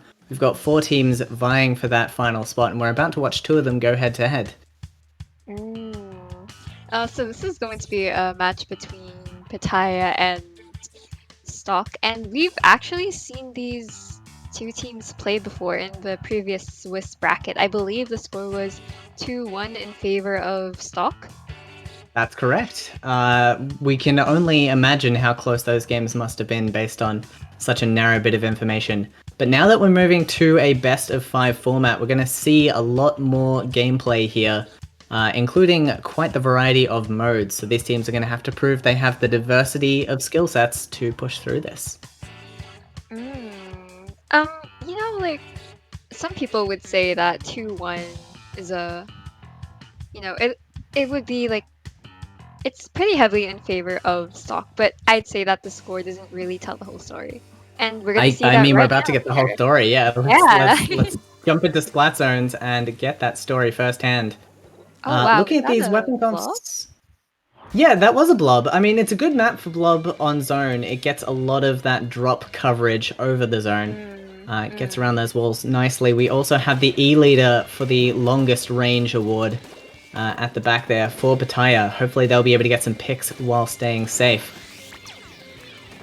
Does appear that Stalk have managed to get a flank going around the back there, and they've taken out a lot of players as a result of it, meaning that they're going to be able to secure quite a few points on the board to start off with here. Yeah, but hopefully Pitaya should be able to retake this before the score goes 2 in favor of Stalk. Yeah, they're having a little trouble getting out of their area right now. We're just seeing they're playing quite defensively, trying to keep their players up. They really can't afford a wipe at this point, so I understand that method of play. But if they can't get any picks, they're not going to be able to get into mid, and that is going to cost them dearly on that scoreboard. Yeah, it doesn't look like Pitaya has too many specials that they can use to get the zone. Ooh, and the moment that they push in, we see Stalk. Oh, wow. I say that, a lovely double by the Slosher there. Yeah. Stalk were using all of their specials the moment they noticed that Pitaya were pushing in. But the single player play here, keeping this push alive and well, Pitaya have quite the thanking to do for their hero Slosher for that excellent hold.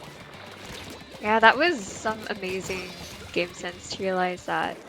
Oh, and a little bit of luck to realize that, oh, I should be here at this time to help my team the most. Absolutely. Just knowing where you need to be positioned is going to be critical on this map, especially when it takes you so long to rotate to new positions. It looks like Stalk are getting quite up in Pitaya's face here. They're not really allowing them space to breathe. And it's just chewing through time. Yeah, I imagine the fact that Stalk has such an aggressive comp isn't really helping things either. Absolutely, you can just look at those weapons. They don't have anything that they have to charge up or wait for. They can just jump into the enemy spawn and keep firing. That is going to be the first game to them. Yeah, that was a pretty clean game for Stalk. The retake by Pitaya mid-match was really nice. Yeah, I agree. It definitely wasn't as close as I was hoping. Pitaya were playing very defensively, but almost too defensively. They really needed to try to push their bounds a little bit more. It's okay if you lose a player or two in a fight, as long as you have a teammate there to back them up. And then once you get down to a 2v2 situation, the zone's going to get a bit more flippy, and you're going to be able to delay your opponent from scoring quite a bit more. Trying to get the full team wipe from your area is just not super viable in that situation. Strategy that might have worked better on a different map. Maybe it wasn't something they were super comfortable with. That's just the luck of the draw for the map pool. Yeah. I think it should go more in favor for Pitaya, hopefully the next match though. They had Yeah, that really... tower control is definitely a bit slower, right? So Yeah, a defensive yeah. a defensive composition can work quite well, especially because you can lock down checkpoints. So as long as you've got that kind of game sense that we saw from before, they're probably in with a better chance. That being said, Inkblot is a very tough tower to master, especially because there are quite a few nasty spots your offending we've got a players could be try. hiding. We got a try and a machine and that blob. Yeah, we're seeing quite a few more sloshes than I definitely expect to see from NA players, which I'm all about. That is the kind of variety I love to see in my Squid game. Early armor is going to keep Stalk up and moving. Charger being down for Pitaya means they're going to be a bit scrambled here. They've lost 2 players, and they are going to be losing points very quickly, unless they can take out some members. That gal is a menace. Absolutely, that movement was incredible to be able to dodge all of those shots and move in for that splat. That was very well played. Tower past the first checkpoint now. We're seeing the specials coming out here. Stalker are in a very good position here. They've only lost 1 player, and Pitaya aren't really jumping onto them. They're trying to take them out from afar, and that is not really working in their favor right now. Yeah, they've got some really good momentum going as well. Like, they're so close to their specials. Yeah, absolutely. They are building specials quite quickly. That is something I had noticed, is that they are optimizing all of their ink gain right now. And it's working very well in their favor. They've almost reached second checkpoint. The Stingray holds them out, but not for super long. And the Booyah Bomb's going to pretty much secure this second checkpoint. They've lost most of their players, but at this point they have a pretty good score to sit on. Yeah. Ooh, Lovely nice splashdown cancel. Love to see that. Oh, the blob is still on the tower. Looks like, my goodness, how? Yeah, looks like Pitaya is having some trouble getting that blob off. And Blob using the suction rush just to bury itself in the enemy plat there, making it really hard for them to be taken out.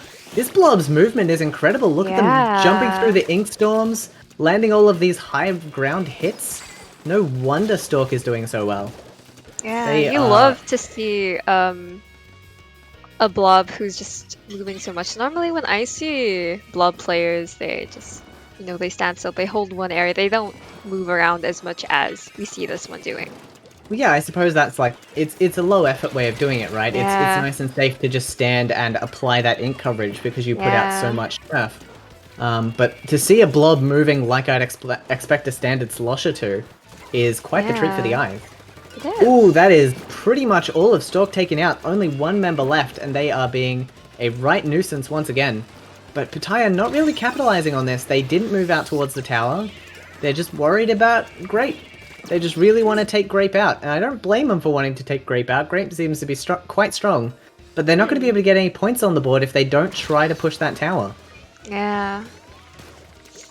And it's the Blob on the tower again. Looks like Pitaya, or Stalk rather, has a really strong lockout going here.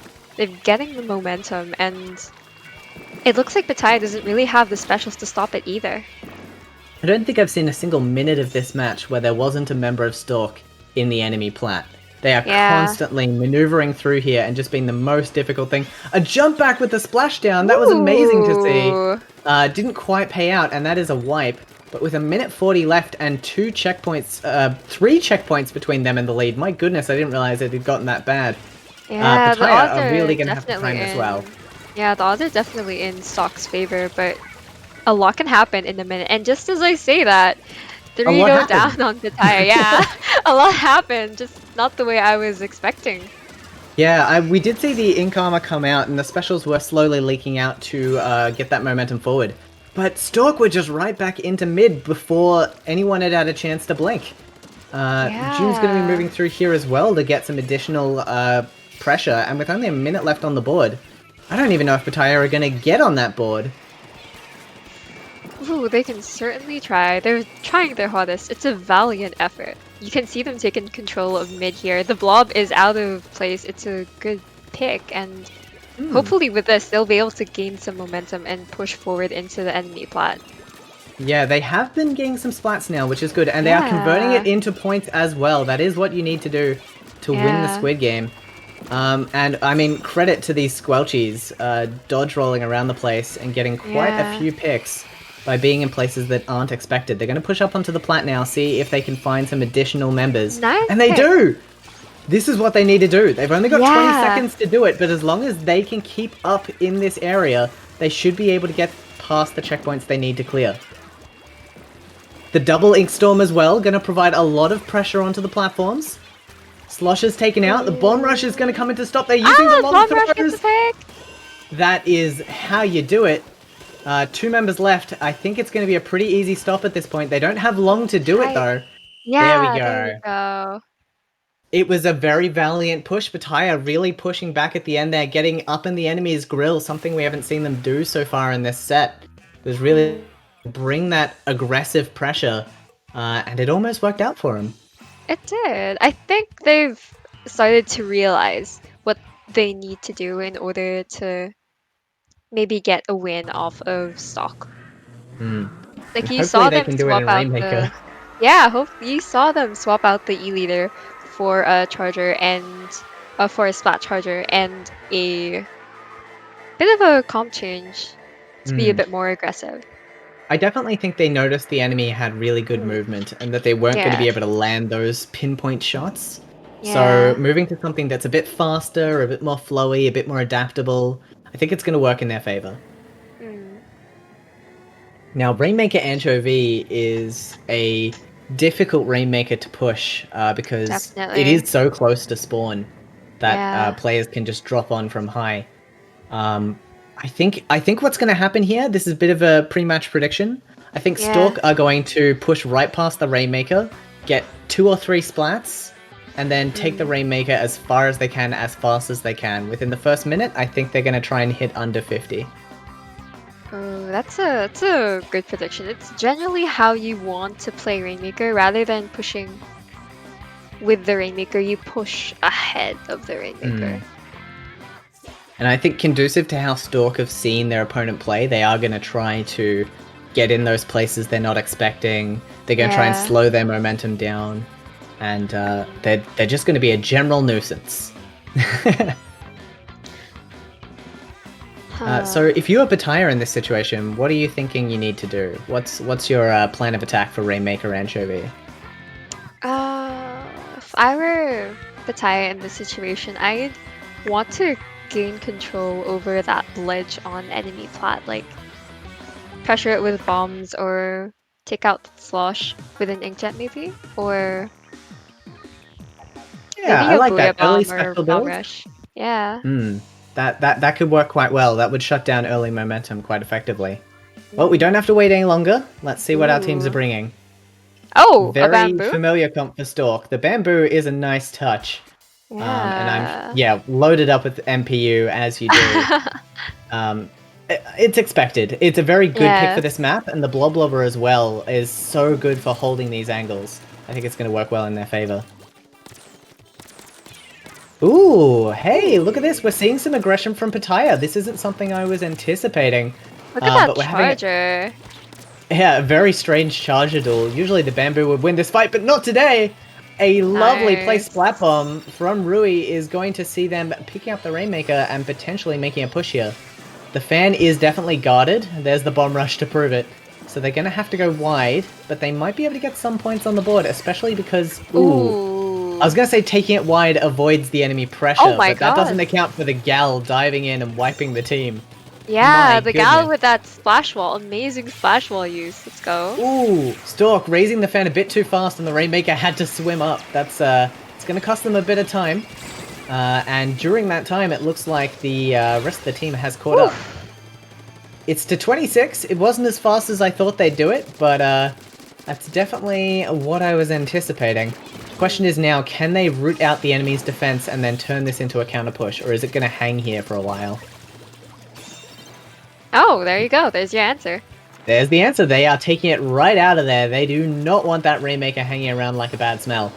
And a lovely fan shot there is going to allow the Rainmaker to get some good shots onto the enemy team. And potentially set themselves up for a push, especially with the help of that Stingray pushing the enemy around. Bomb Rush comes out again. Bomb Rushes are very popular for this Blob Blobber. They are popping these once every minute, if not more. And they do great job at stopping wide areas like this. Well, that being said, Rainmaker takes a shot. As long as they're not getting flanked from the Ooh, the side, Gal. they should be okay. Gal with the Booyah Bomb, that's going to be a nuisance. Oh, and the missiles too. Ah. Takes Oh, out the Rainmaker Rainmaker just shot. barely survives. But this Rainmaker's Oh, only got but 10 seconds left. They've yeah. done such a good job, but they haven't got the turf to carry it forward. Yeah, Nice Stalk was stopping just point, but- able to stall long enough for them Yeah, to I mean, get again, the special stop. I think Pitaya was playing that nice and safe. They were getting the Yeah. splat advantage, but because it is so close to that respawn, they weren't able to secure enough space to move the Rainmaker once they'd gotten those splats. Ooh, lovely shot again. Threatens to take the fan path. It doesn't happen often, but when you threaten it, you have to force the entire enemy team to move in a different way. And that can always work well in your favor. Rainmaker's free now. Oh no, it's not free! It was a trap! It was a trap, but the Bloblobber did not manage to successfully secure that splat, and because of that we have two members in position to turf a path forward for the Rainmaker. This could be points! This could very easily be points. Oh, Bamboo takes the shot just as the second Inkstorm comes out. Booyah Bomb's going to push the Rainmaker into a bad spot, and that is done. It was looking promising. It was looking very promising it was. for the player. 360 Stalk Rainmaker shot. What a flex. Looks like they're going for fan push again. This has a really strong defense. I mean, yeah, like they are just rolling in. They know exactly where to put their shots. And as soon as they take out the Rainmaker, the rest of the team seems to fall like a bit of a house of cards. So as long as they can target that Rainmaker successfully, it seems like Stalk have got this in the bag. A minute left. Still anyone's game, however. 26 is not unassailable, especially when you have a Tri-Slosher on the hunt. And they're painting the turf early, trying to get those picks in advance. Ooh, they find one. Blob's in a good position to slow this down. Hard. But they've made it past. Oh, it could. 4 points the difference. It's still in a good spot, and it's still 3v3. Doolies take out one. Look at Crops. Yeah, let's Rainmaker go. should take some this is looking good. This could They be missed lead. the Yeah, Rainmaker this is pick up. lead. Oh my god, nice. I mean, that's lead. That's amazing. I was so worried because they missed the pickup on the first pass through. Yeah. And I was so worried it was going to end there. Sick. Oh. Extended. I don't know if that was necessary. I think they would have been better holding on to their special at this point, especially considering there's only 30 seconds left. Stalk are scrambling. You can see them moving with ferocity, trying to get onto the end flat. This is when they're most dangerous. Yeah, but they swung back so quickly into mid, and now they're swinging quickly into the enemy base. Ooh, they've lost two. The defensive strategies of Pitaya are working well in their favor. It's only the Rainmaker, and they only have 8 seconds to make something happen. It looks like that Charger has a Stingray ready for this. Yeah. Teams jumping in for overtime as well. The Stingray should pop any second now. I don't see it. Now's a good time to pop it. Anytime. It looks like they've got their hands full. There you go. It is. There you go. Yeah, there you go. Oh, there you go. Yeah. So Pitaya might have had their hands full with the aggressive jumpers that came in, but they were able to clear them out. Pitaya's defensive strategy pays off in spades. They take a round. Yeah. That was really good comeback from Pitaya there. Absolutely. Holding their cool there, they were able to get that in the last minute, which not only is quite an impressive feat because of how cool you have to stay during that time, but it also really puts the pressure on your opponent because they were sitting on a comfortable lead and then they suddenly have to win in 30 seconds. It's not very doable. That overtime, I will say, Stalk did hold on for quite some time. They were able to keep the Rainmaker up. They lost their team, but they kept the Rainmaker in a safe place. Pitaya didn't rush out to splat them. I don't know whether that was a good choice or not. It worked out for them, though. Yeah, just a lot of very interesting choices there, and you can see such clear differences in these teams' playstyles moving forward. Yeah, definitely. I will say, though, that this next match is going to be pretty crucial for Pitaya. Like it's a long map. For both teams, really. Yeah. I mean, I imagine Stalk don't want to play Sturgeon Shipyard zones because they've seen how the enemy likes to play. Yeah. And Stalk has a lot of high ground that's quite accessible, and I think that would work in Pitaya's advantage. So they probably want to end this here and now. Yeah. But Clams on Piranha Pit. Yeah. I can sense your enthusiasm for this map. It's a pretty long map. Oh? Oh, hey, Soda Oh! Slosher. Like Oh, to see it. hey. It's good fun. Bamboo returning as well. For Pitaya this time, however. See how that Yeah. pans out. I think It's that a should similar be a comp to what pretty they've been good running choice. so far. Yeah, I Ooh. can see it really working. It'd be good at holding down the basket Yeah. and just two tapping everywhere you go. Ooh, oh no. Ooh, blobs The from blob. high court. Blobs are going to be crucial on this map. They're going to be bouncing off of the conveyors and they are going to be traveling quite the distance. It looks like Stalk are setting up for a push. They've got missiles to deal with, but once those are out of the way, there are no specials to stop them. However, there is an end zap on high. Build's armor as well is going to be able to shut down that power clam entirely, and that is 2 down on Stalk. Pitaya have a chance here. Oh, this is tight. Yeah, unfortunately they're fighting in their back half, the splashdown costing them one of their players, and the rest of them then redirecting. Ooh, that was a wipe. That was a Yeah. delayed wipe. I mean, critical play there by the splashdown to just draw the enemy's attention away from their basket. We probably could have seen a score from Pitaya there, but they want to move in with their whole team, and that was a weight on their ankles at that moment. Sometimes it works to their strength like we saw in the last Rainmaker match, but sometimes not so much. Yeah. So with Oh. Stalk well and Oh, truly on the board yeah. here, continuing this push. Missiles are going to be hard to dodge, but Grape will stay up. They've got 2 players and some clams, but I don't think those are going in. Still, 53 is a wonderful score on the board. Yeah. And with still plenty of time left, anyone could take this. But again, Stalk likes sitting in their comfortable leading position. They love getting that early lead so that they can mess with the enemy and get in their back line. Ooh, Madness doing some work on that knot. Yeah, was a very pretty well good played. double. I thought the Squelchies were going to be setting up for a jump score there, but their team kind of lost all their clams to the Nautilus, Ooh, causing yeah. them a bit of an issue.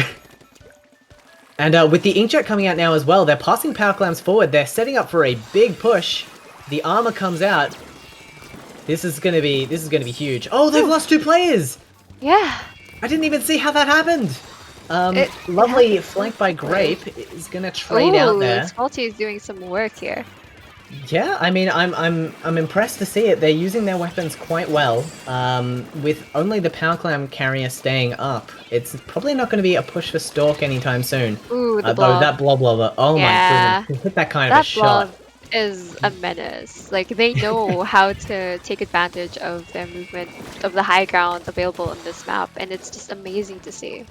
Absolutely, and fully knows their trajectory as well. Doing a great job on that one. Okay, so with 2 minutes left to go, both teams holding a power clam, but the player advantage on the side of Stalk. If Stalk can take out the opponent's power clam carrier, they don't need to make a push. They can hold onto their score margin. However, if they can't take out the opponent's power clam carrier, they're going to need a push of their own to shut down Rui. That being said, I'm not seeing too much aggressive play coming out from Pitaya. There's a lot of backing up going on. Yeah, don't know I'd if be that's gonna shaking get them if to the I was basket. that bamboo. Ooh. Yeah, I mean, Nautilus is a bamboo's kryptonite, I don't think is unfair to say. Yeah. It just wins 9 times out of 10. Okay, and with the Inkjet covering the basket, I don't know if any additional clams are going to go in, which is a shame because they didn't actually increase their lead there. All they've done is give their Yeah. opponent a pity clam. But with the hold they've got over the opponent basket right now, that being said, 1 left up.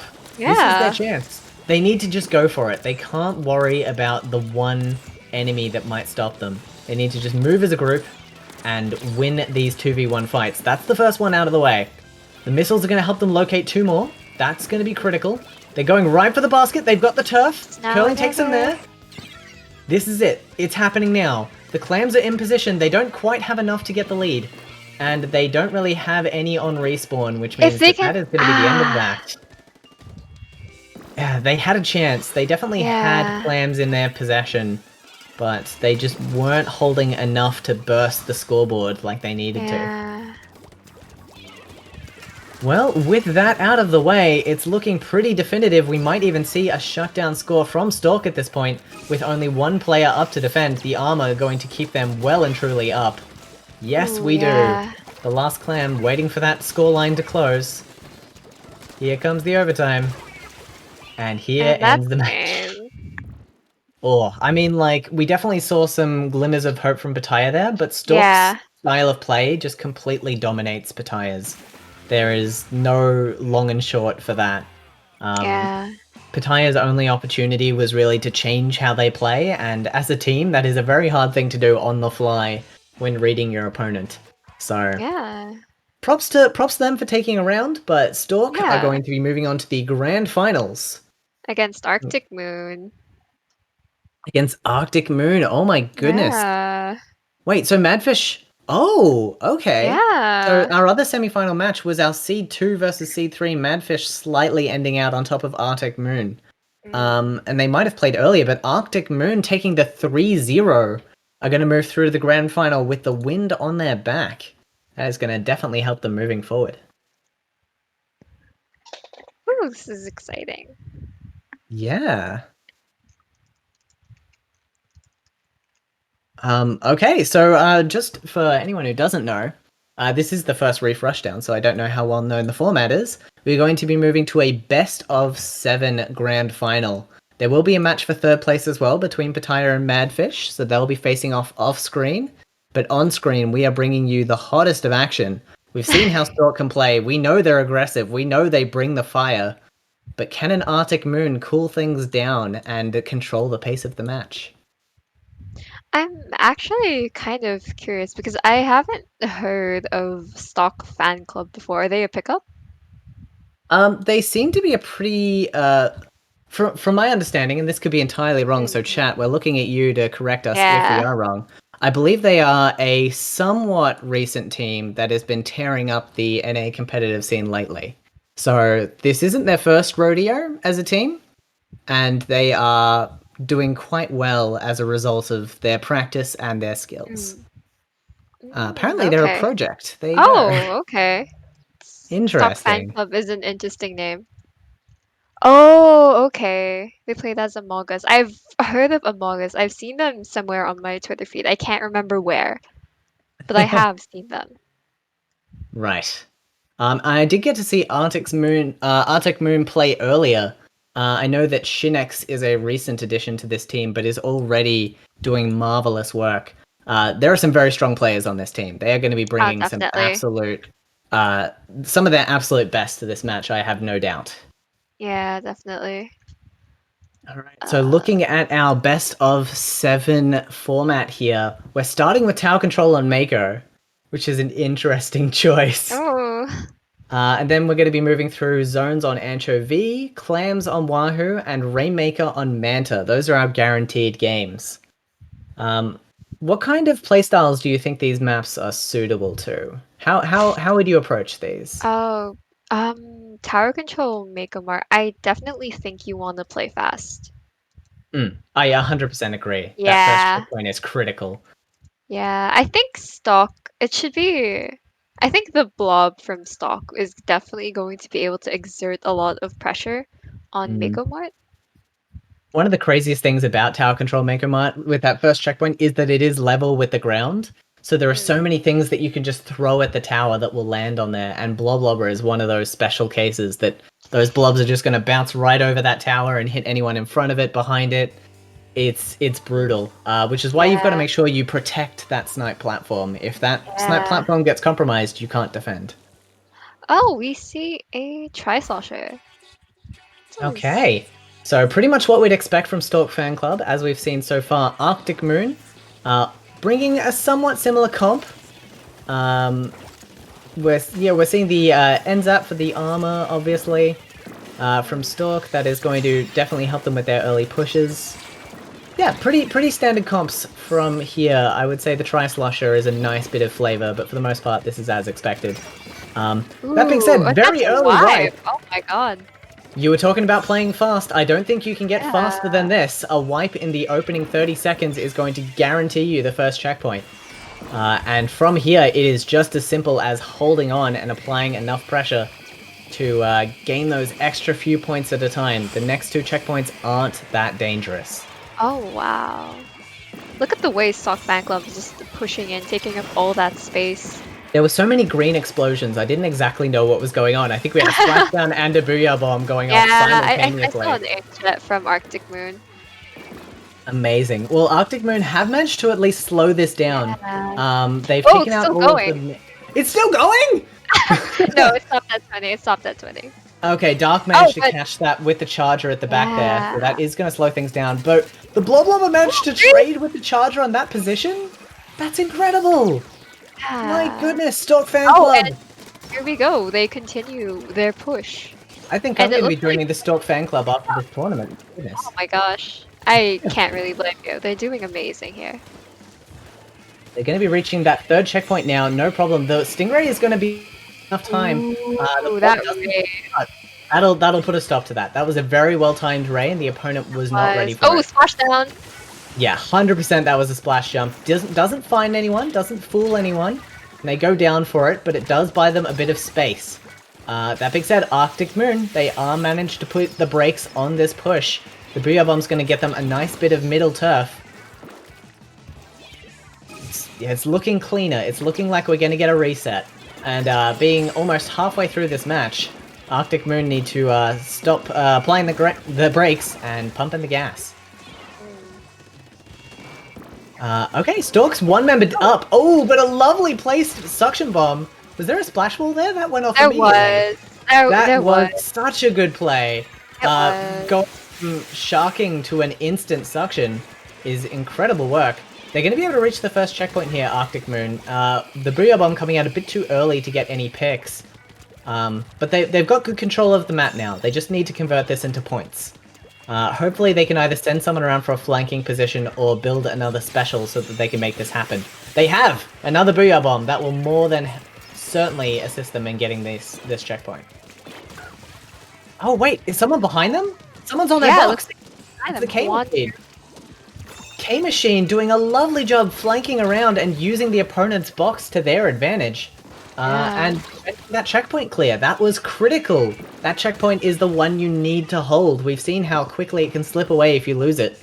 So, very well done there to the K-Machine on 1. Very well done. I'm nothing if not impressed by Stalk's ingenuity and movement on this map. It is going very well for them. It is. Arctic Moon is also doing a very good job here. Absolutely, have they're able very to good resist. coordination.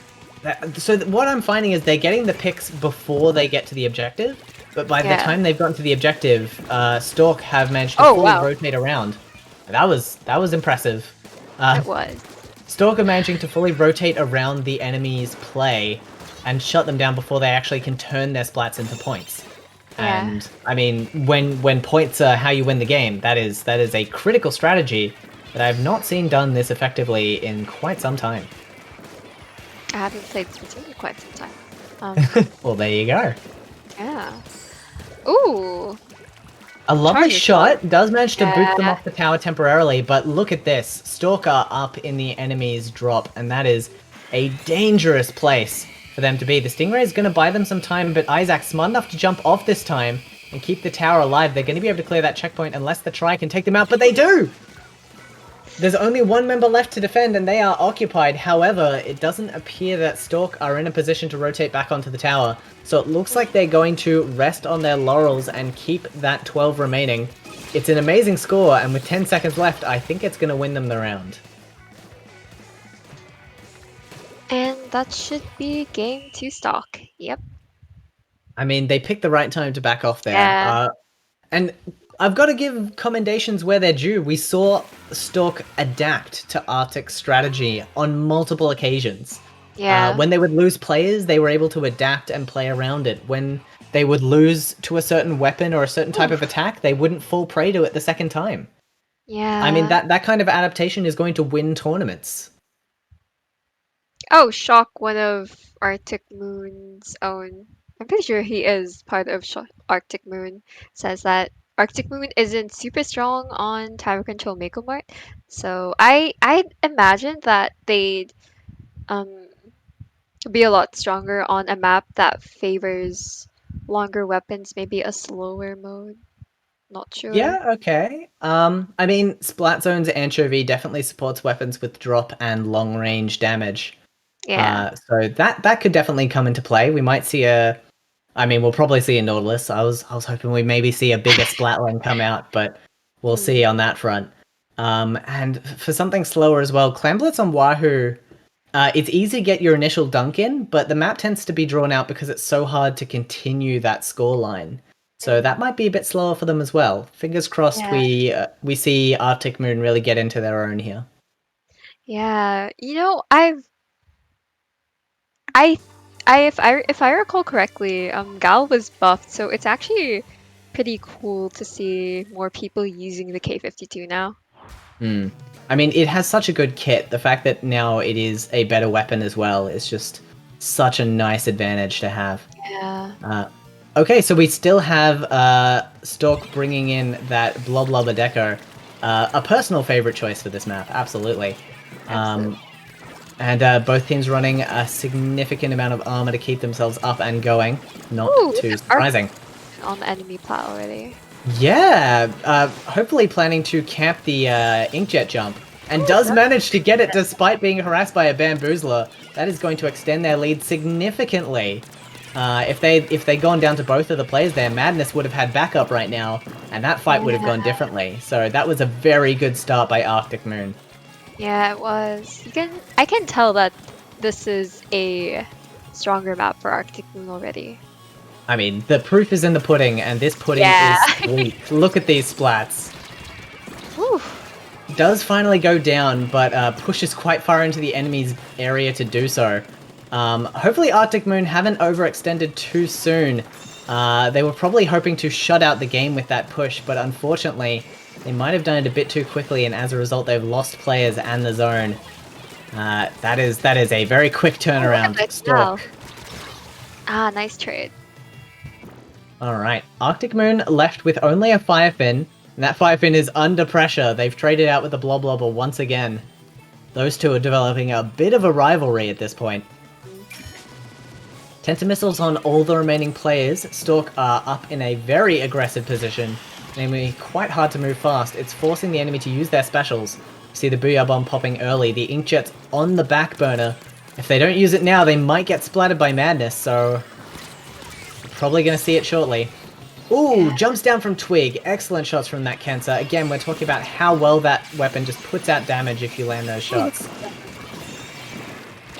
Nice. Very nice cat. Are able to retake that. Not for long, though. The penalty is all the more important, though. Just keeping the enemy on that 15 points margin for as long as possible, because it is a very reachable margin from where they're at. We're almost halfway through the game here. And Stalk are again pushed up very aggressively. Arctic Moon need to be able to deal with this pressure. It's something that we saw Pitaya have trouble with in our last set as well. It's just, how do you get rid of all these players? They keep stalking me around my base. Ooh, Bomb Rush is going to clean it though. They do lose their player, but again, another penalty applied. Wow. They're just buying time, buying special, and just hoping for that opportunity to get back in. It is, unfortunately, a bit of a diminishing returns. They can only do this for so long before that penalty will just disappear. But for the meantime, it is at least keeping them in this game. Ooh. Oh, wow. Yeah, Lock one off- with the armor. Ooh.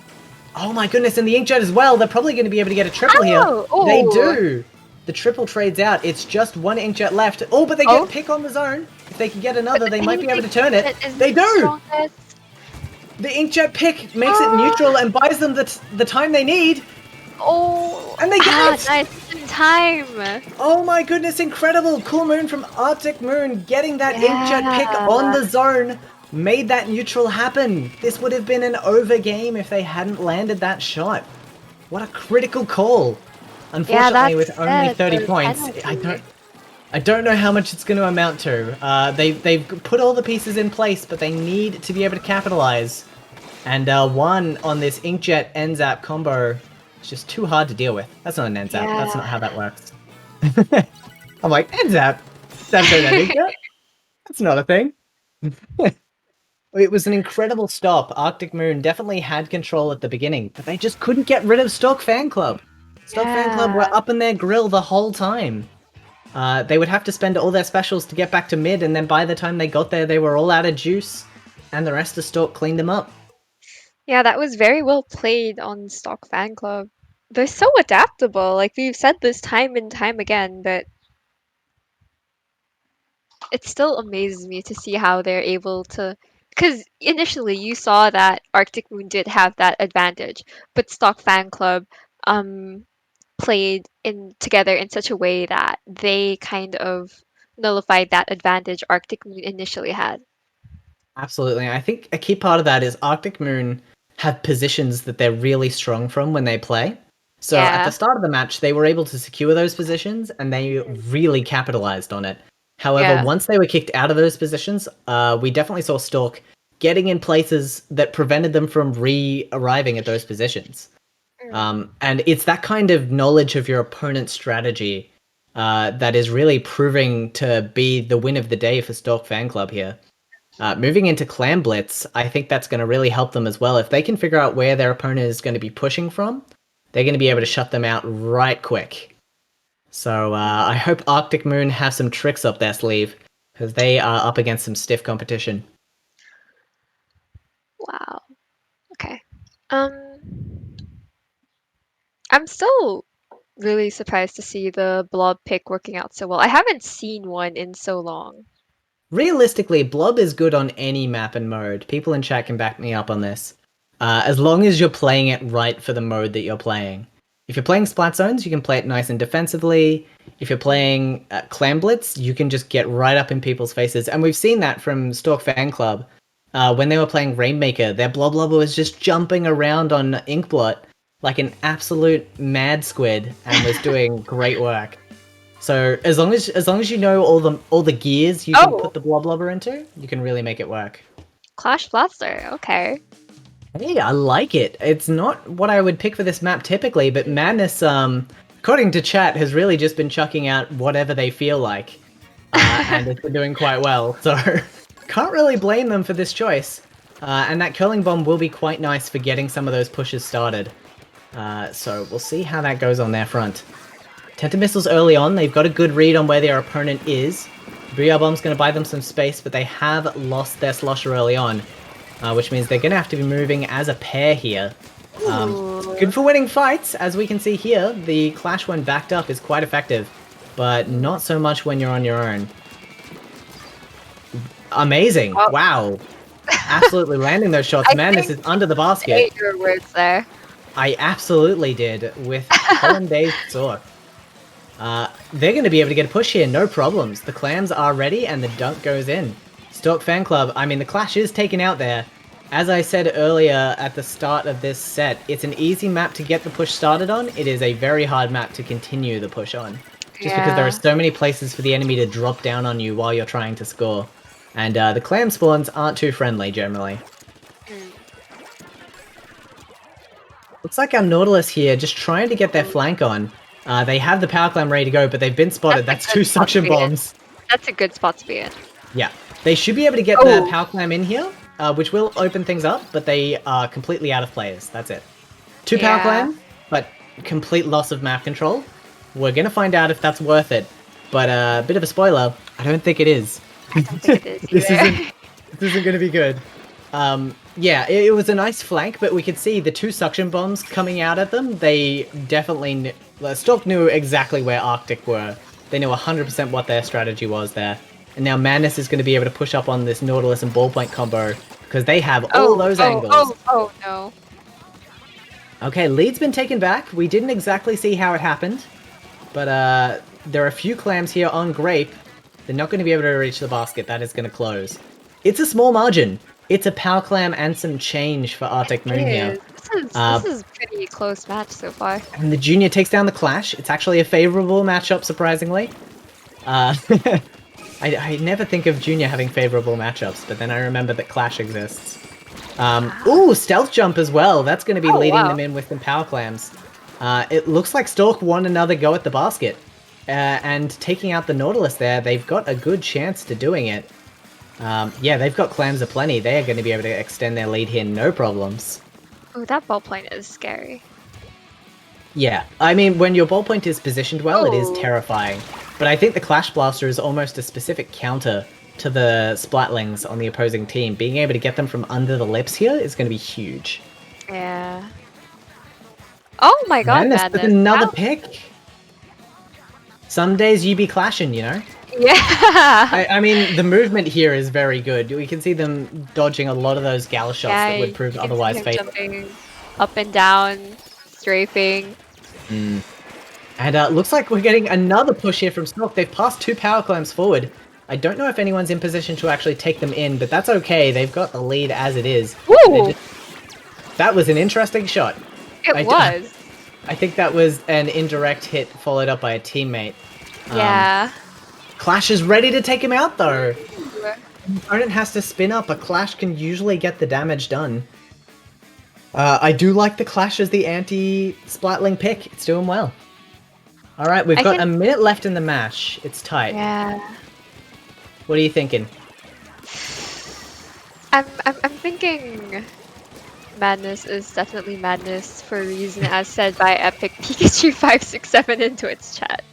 Yeah, I mean, Madness is good, but the rest of the team is no slouch either. We've seen one, and we just saw there as well, the gal was able to move up and do some excellent work. They don't have a power clam, but they don't really need it at this point. They are just harassing the enemy. They've actually lost 3 players. This could be a problem. 50 points is not unreachable. That is just 2 power clams and some dice. This is definitely still winnable for Arctic Moon if they can just get the space. Inkstorm's out, but unfortunately a flank from behind. Great, doing wonderful work again to just jump up on that platform and shut down the push before it even happens. And the specials have been wasted as well. I don't even think Stalk need a score at this point. I think they're just going to hold on right here. I'm very impressed with the caliber of play. Yeah. Okay, so Stalk take it to championship point. Yeah. I thought the Clash Blaster was a weird pick, but I can see why they chose it. Well, here's the thing. I don't know how they knew their opponent was going to be running 2 Splatlings. Like, 17 Splat assists is incredible. And I think part of that is definitely due to the counter-pick nature of that. But did they know? Or are they just like, oh, I like Clash? I'll use Spikebot. Generate me a random weapon. Oh, I get the Clash. Okay, I'm going with it. I really hope that that's not what's happening. That's such madness. It is. Applicably. I mean, yeah, they played it very well. It's a good map for it. It's not like it was a completely... That was weird. It wasn't a completely random pick, right? Like, if it was a random pick, it might have been the other Clash, or it might have been, like, a Rapid Blaster. But the fact that it was Clash did work specifically for that map, and did work with their comp. So, it's not pure madness. It's just the illusion of madness. Yeah, I think, the Clash on its own wouldn't have been that much of a threat, but backed up by a teammate. So the follow-up from the Gal. Absolutely. Gal just landing a single shot is huge for that. Okay, well, we move on to what is championship point for Stalk Club, Rainmaker on Manta Maria. It can be a very fast Rainmaker map. This can be over in moments. A wipe and a set is all you need to take this one home. Oh man. I mean, the games have been pretty close so far with Arctic Moon and Stalk. They just need to find their footing. Absolutely. Like, they can find their footing early on usually, but they're just having such a hard time maintaining that footing. I really feel for them because they definitely have the weapon skill to make this happen. Like, that the last push they were preparing for on Clan Blitz, they had all 3 players in the right place, they threw out the special at the right time, but there was just someone there. Oh my god, a GooTuber from Madness. Okay, now I'm just blown away. Random weapon. It's such a weird comp. We've got 3 short-range shooters and a GooTuber. I feel like they just want to play more of this tournament at this point. Like, they're not going to give away a game, but like it's working. Oh my god! The rush strat is real. They've taken out the entire enemy team. They're moving Ooh, in the the ballpoint. Nautilus. Oh, that was the ballpoint. Yeah. Yeah, ballpoint is able to put a stop to that, but not for long. And unless they can stop Madness reaching the podium here, Oh Okay. my god! Toxic Barely! will slow them down just enough to buy them the time. Barely! And the NZAP's in position to do a sneak score, but I don't think they're going to get the chance. So, it's not over. But it's at 1 point remaining though. Yeah, oh my god, this is gonna have to... If Arctic Moon want this, they really have to KO now. Absolutely, it is knockout or nothing for them on the scoreboard. So they're probably going to play this a bit slower. They're not going to go for a rush strategy, because there's nothing to be gained from early points at this point. They've kept all 4 of their players in position. It's doing them okay. Oh, but a bomb lovingly... Isaac. Wow. Brilliant work. Just sneaking it on top of that little bunker. That's going to be very hard to deal with. Rainmaker is in a tough spot for them to pick up now. It is being watched. The plus side is the GooTuber is really the only range they have to contend with. The downside is that with such an aggressive comp to face up against, the Rainmaker is so vulnerable at all times. They really need to wipe the enemy out before they can try and push forward. Okay, Arctic Moon getting in a strong position. They lose the Rainmaker immediately, going for the reset there.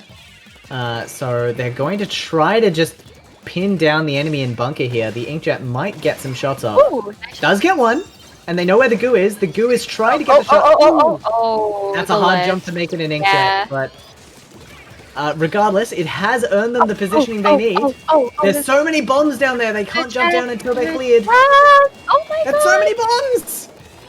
I mean, they need the knockout. It's rough. The main thing here is that this may look like a really random comp, but it is actually a ton of bombs. And a ton of bombs is very hard to progress with on this map because there is no safe place to drop. Either Arctic Moon are going to have to play the slow wide route, or they're just going to have to get a wipe. That is the 2 options they have. And with 2 minutes left, I think they're running out of time for slow wide. So they've taken out 2. The Rainmaker Shield taking out 1 there. That is going to be a strong opening play. None of them picking up the Rainmaker just yet. They want to clear the enemy out, but if they take too long, Respawn's going to come in. And that is not something they can afford. Actually, Arctic Moon is close to their buoy bomb, so if they can just pop that while the bombs are going off, then... Yeah, that would be very handy and buy them the floor space. There's only 1 left, however. They've got the Booyah Bomb just as you said, and it comes out too slow! No, they should have waited! Oh no, that's dreadful! They really could have made that happen! They had the Booyah Bomb ready to cancel out all the incoming bombs, and they were just impatient. I can't blame them, there was only 1 enemy up. It looked like a golden opportunity, but unfortunately that 1 enemy had placed a bomb exactly where it needed to be. Oh, so rip Arctic Moon. Yeah. A minute left, and it is looking harder and harder for them to progress. They managed to get the enemy team 3 down before. If they can just get the wipe, they can really take this one home. A lot can happen in a minute. A lot can happen in a minute. Absolutely. Oh, Hold great. my splatter shot. Alright, that's 1. That's 2. That's a strong start. They have specials ready as well. They've lost 1. Taking out the stamp. This is looking possible. The enemy has spent their armor, so that is now out of the way. None of them really seem keen to pick up the Rainmaker, though. I don't know whether it's because they're worried about the fear of an instant splat, or if none of them are super proficient. Ooh. Goo takes a hit! Ooh, that is rough. That's a wipe. They threw everything they had into that, but the Goo managed to pick off 2 critical members. Madness on this GooTuber. Oh! Oh, that's nasty. That is... Ooh. Oh my god. Oh boy, Madness is flexing on stream. Ooh, There's another one. Look, I'm not going to mince words here. Arctic Moon have no chance. This is done. Very well played by them, but still just with the early 1 point, it's hard to deal with. Yeah, that was a very valiant effort. I guess we see a GooTuber winning in grands. You know what? Madness. Sheer madness. Sheer madness. I mean, I gotta give props. It was a 4-0, but Yeah. Arctic Moon were on the edge of winning at least one of those. The zones very nearly went their way. Tower control wasn't awful. Like they managed to hold on the whole time. But I mean, Stalk Fan Club, they knew exactly what they had to do. They perfectly countered the enemy strategy, and they take the championship on a almost undefeated streak. I believe Pitaya might have been the only team to take points off them. I haven't fully checked through all of the Swiss stages, but man, if you're Stalk, you're doing real well right now. That is a project that is succeeding.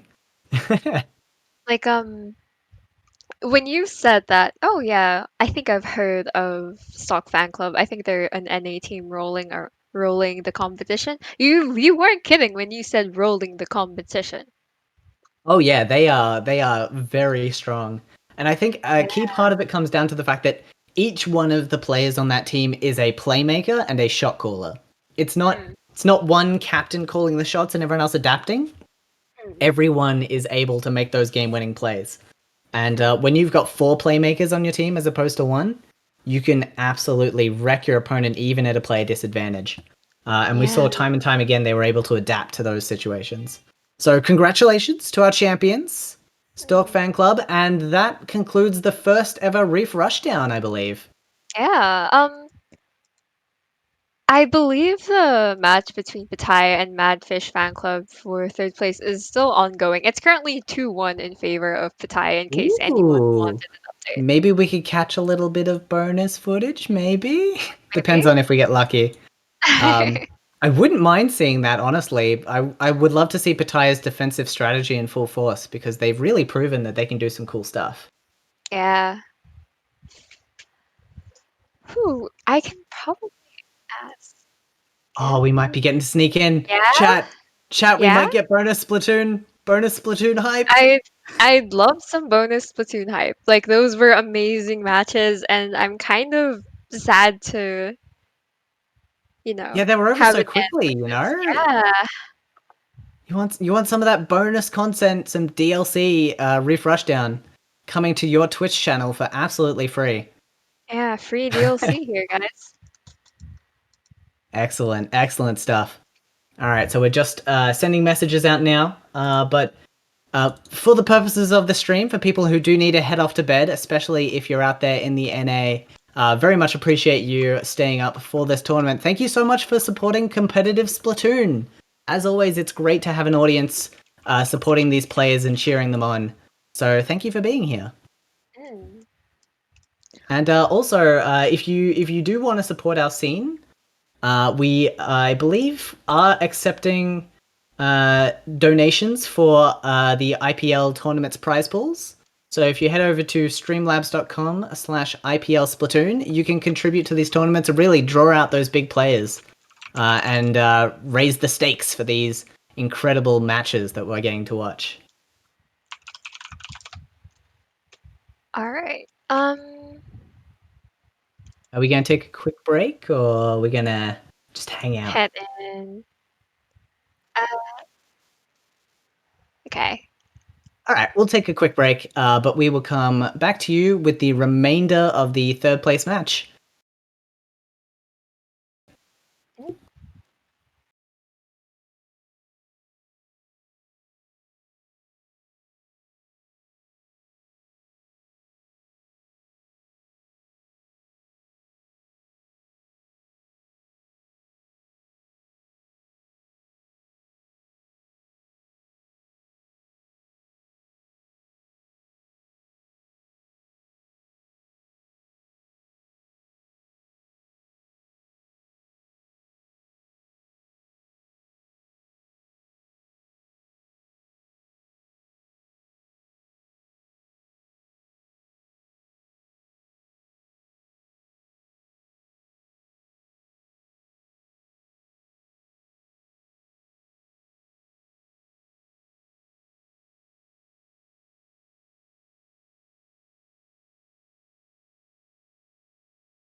Hello, and welcome back to Reef Rushdown 1 bonus rounds.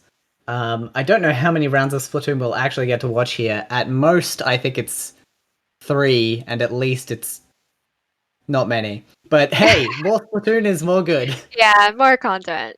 Like the score is currently 3-1 actually. So this is match point for Pitaya. But on the plus side, a map we haven't seen before. Yeah? It's like we're continuing right where we left off with the last Yeah, set. just with different teams, you know. So we've seen Pitaya play a little earlier. We know that they have a very nice defensive playstyle where they really like to make sure they have complete control and understanding of their half of the battlefield. But Madfish Fan Club, the number 2 seed from the Swiss rounds, we don't know much about them, really. At least I don't know much about them. They were 3-0'd by Arctic Moon. So, like, we don't have a lot of information. I don't. Oh, We're about to get some information. Let's see what their weapon comp is and try and figure out their playstyle from there. crops. Ooh. Oh my goodness, K Oh, a Rapid. sploosh on tower control. My goodness, these two teams have beset my beating heart. I am in love with these weapon comps. See how they make them work. We've got the squeezer as well for Pitaya, something we didn't see them use earlier, but might have been a counterpick based on. Ooh, lovely pick. shots there by the K machine. Nice pick. It's what you love to see. The excellent shots there as well. It's not hard to see why Pitaya have been doing well against this team. They just seem to have their number at the moment.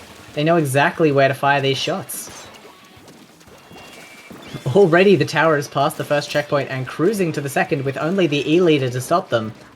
Pitaya's all up in their face now. Yeah, this is going to be hard to deal with. This is a very easy one to lock in if you are not careful. E-leader's taken down as well. Enzap's chilling. Oh, they got a chance.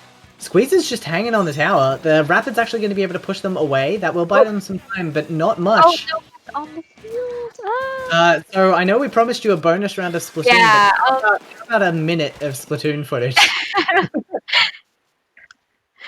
Oh my gosh, that was exciting. I can't get a read on that. All I know from that is Pitaya knew exactly where Madfish were going to be, and they just shut them Yeah. out.